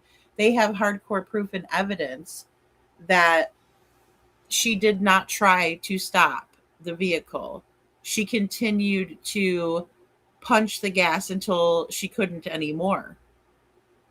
I mean, going 100 miles an hour, plowing into a wall, never hitting the brakes, it was her desire. And it was her, she could have hurt herself, Crazy Bird. That's the whole thing, too.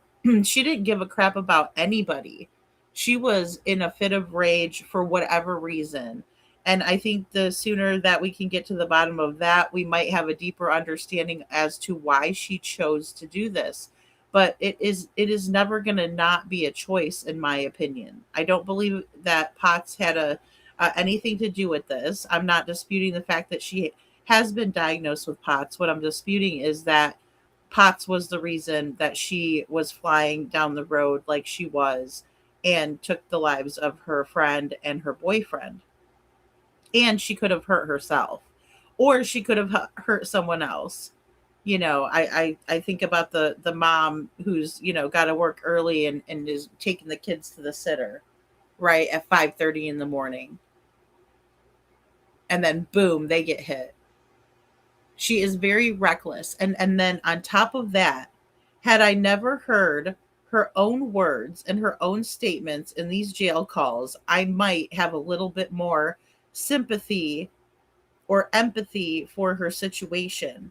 But I just simply can't. I see the way that she was talking to Dom. I see the way that she was acting towards him, the way that she wasn't showing him love or affection. She wasn't ever backing down either. The only time she would presumably back down was to manipulate him into feeling sorry for her because I hate myself and I just, blah, blah, blah, blah, blah, blah, blah. I can't believe you're going to leave me. Well, don't you want out of that toxic situation as well? And for her parents to continue on and on with this narrative, well, I don't like volatile. The word volatile bothers me. No, that shouldn't bother you. The words in the text messages and the way that your daughter and her boyfriend were treating each other should bother you more than a word, right? It should bother you way more than a word. Like many, when I first covered it, I thought they were just bringing up Potts as an excuse, the same way with saying she didn't remember that night. But there are alternative understandings. And there are additional facts that should be brought into bearing on what should have and should not have happened. Now, that doesn't mean it's going to change the legal process because they had their opportunity, right? Due process gives you one shot, not, well, we've screwed it up. That's ineffective counsel. She appealed on that basis. She lost. The Supreme Court refused to review it in that state. So you can feel any way you want to feel. The question is, how much of how you feel is a function of the facts? And how open are you to the full complement of perspectives into why this happened? And what is justice here? That's what I want to get after. That's the untold story in the Mackenzie Sharilla case. Let me know what you think. Thank you for subscribing and following here on Cuomo Crime Time. Thank you for checking me out. Yeah, justice, in my opinion, would be for Mackenzie to take accountability for her actions, to get the help that she so desperately needs, the understanding of why she would decide to do that instead of just getting out and live and let live, right? Live and let live. There's a huge problem when it comes to domestic violence where these people, and yes, Mackenzie, you are the one I'm talking to, decide that it's I can't have you, no one will. It's looking at someone like property instead of their own person, their own individual person, wanting to be with a person and compliment them, not control them, wanting to be with a person and love them for who they are, not change them, not nag them all the time. Yes, I get tough love can help a situation. Holding someone accountable is love, but not the nagging, not the, constantly, this up his ass. He can't get away from her. I can't do anything without you. You make me feel guilty, right? It's isolating him from other people. And it's so very toxic. And oh no, it wasn't toxic. Oh, no, they were going to get married. Really? So you wanted your grandchildren to witness that crap? Like, that's the problem with our society these days, is that people just think they normalize this behavior. They normalize it, they make excuses for it. They would rather have that than them break up and be happy and healthy. It's very toxic. And then to argue, sit back and argue back and forth. Oh no, they had the most beautiful relationship. I don't think you're saying that because they did. I think that you're saying that so your daughter looks better than she is, right? Because you don't want people to think they had a toxic relationship, because you think that that speaks to motive, and so do I think he was trying to get away from her.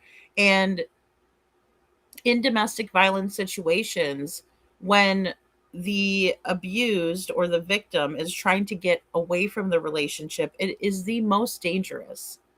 And it is the time when you have to be the most careful, because a lot of times it results in someone getting very badly hurt, or their life is taken.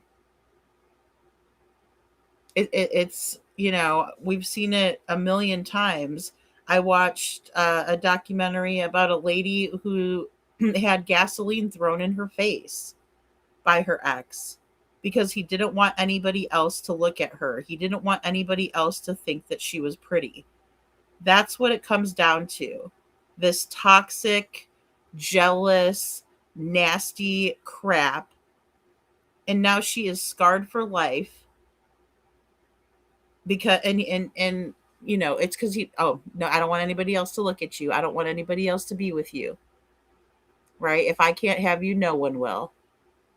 It's the same old story, the same old song and dance. It's old, it's tired, it's played out.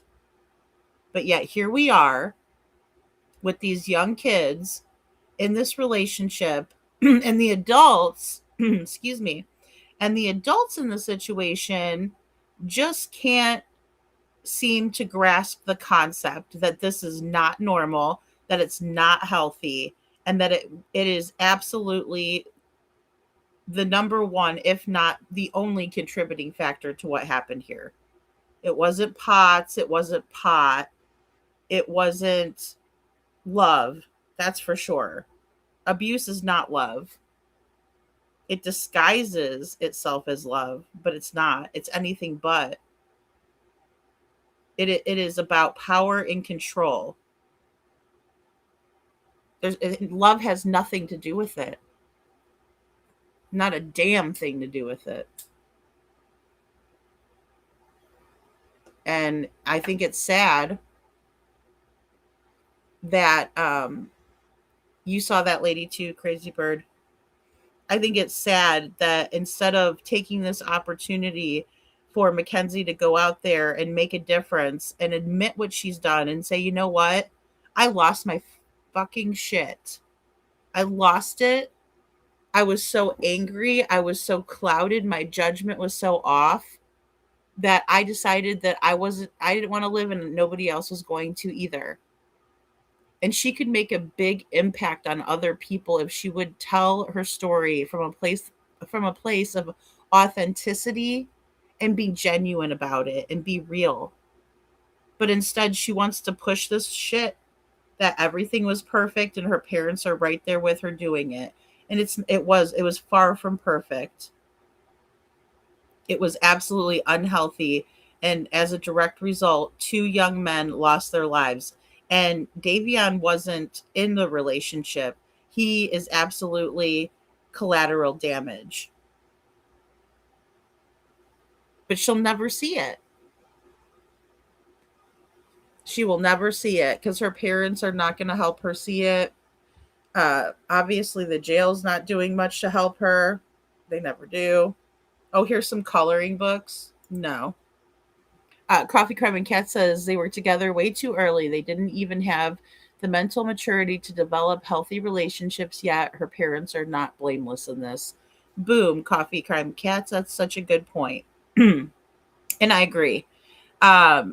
and they treated them as if they were little adults and let them play house, and and no wonder it was so toxic. I agree. They had no idea, no frame of reference, right? Just this very toxic situation.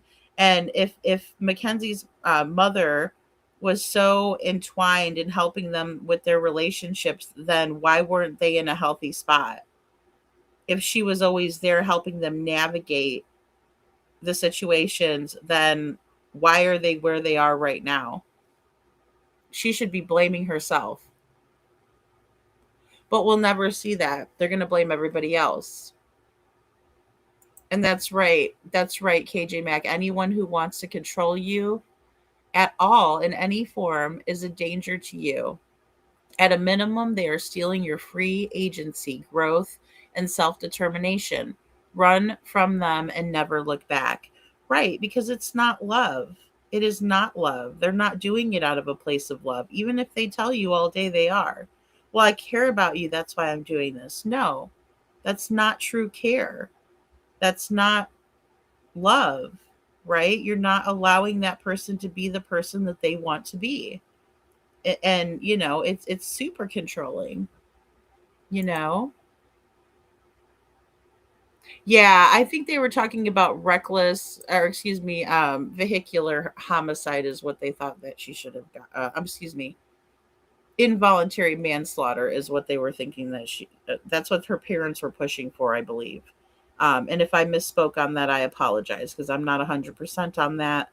Um, but either way, I mean, she's not going to get out of jail or prison, excuse me. I keep saying it's jail. It's not, it's prison. She's not going to get out unless she shows the parole board that she means business and that she's truly remorseful and sorry for her actions, and that she's not going to repeat offend. So I actually think the focus should be on Davian. Yeah, he should not be a side note or collateral damage. He had no choice or chance in this. Yeah, and he doesn't get the same uh attention, right? He doesn't get the same spotlight or focus as Dominic at all. And I noticed that right off the bat too. KJ Mack, I did. And I just said, it's sad that he's not, because he was called the new friend, and, well, we didn't know him that well. And this is about, our daughter and Dominic. But it's not, though, like you said, he ended up being collateral damage in this situation, and he doesn't deserve that. But that's exactly what has happened as a result of this, Mackenzie, and Dom, right?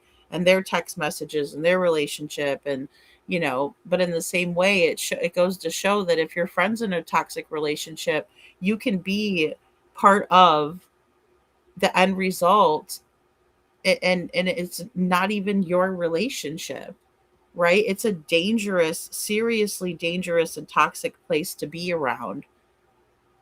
Period, whether you're in it or not, or you're just friends with that person. Detroit says my cousin had POTS and vertigo and wasn't allowed to drive at all. Well, apparently she only had one episode, and I don't know why they were allowing her to drive. I think that's a good point too.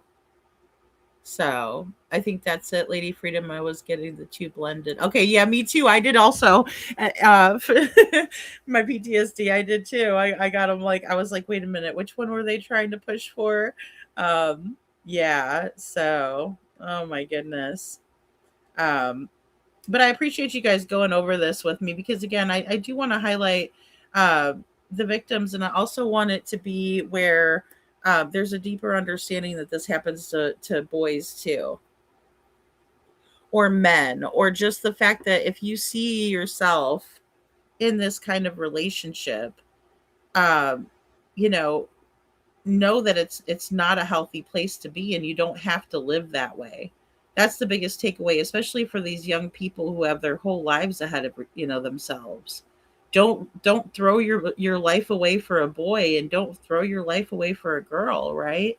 I mean, they could have parted ways and maybe they would have ended up friends or whatever, but I don't know that either one of them would have changed in the next relationship. We'll never know that, but there was no chance for that, and that's the saddest part, because they're young people and they deserve to live their life out and to be happy. It breaks my heart for Dominic that he never really got to realize what real love was, right, from somebody, because Mackenzie didn't show any love. She's very selfish, very self-centered young lady.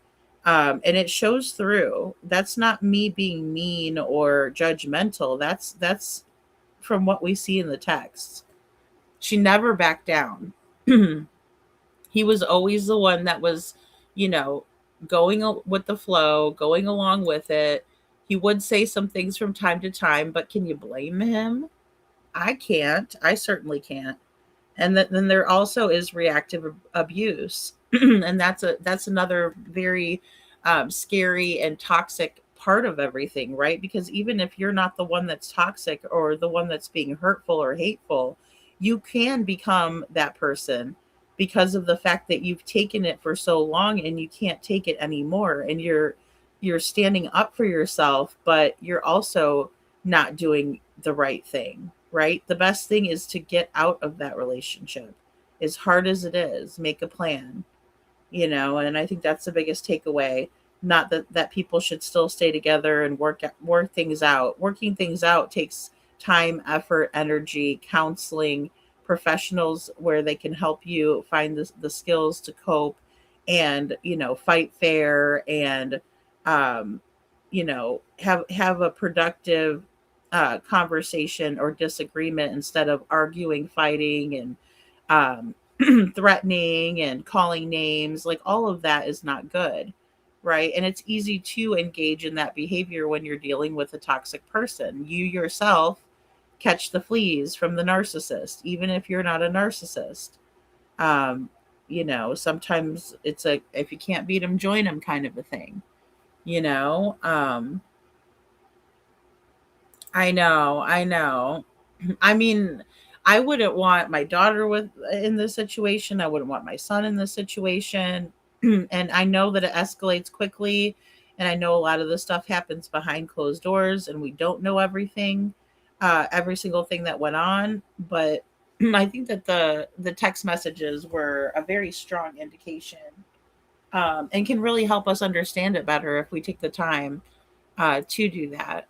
So, um,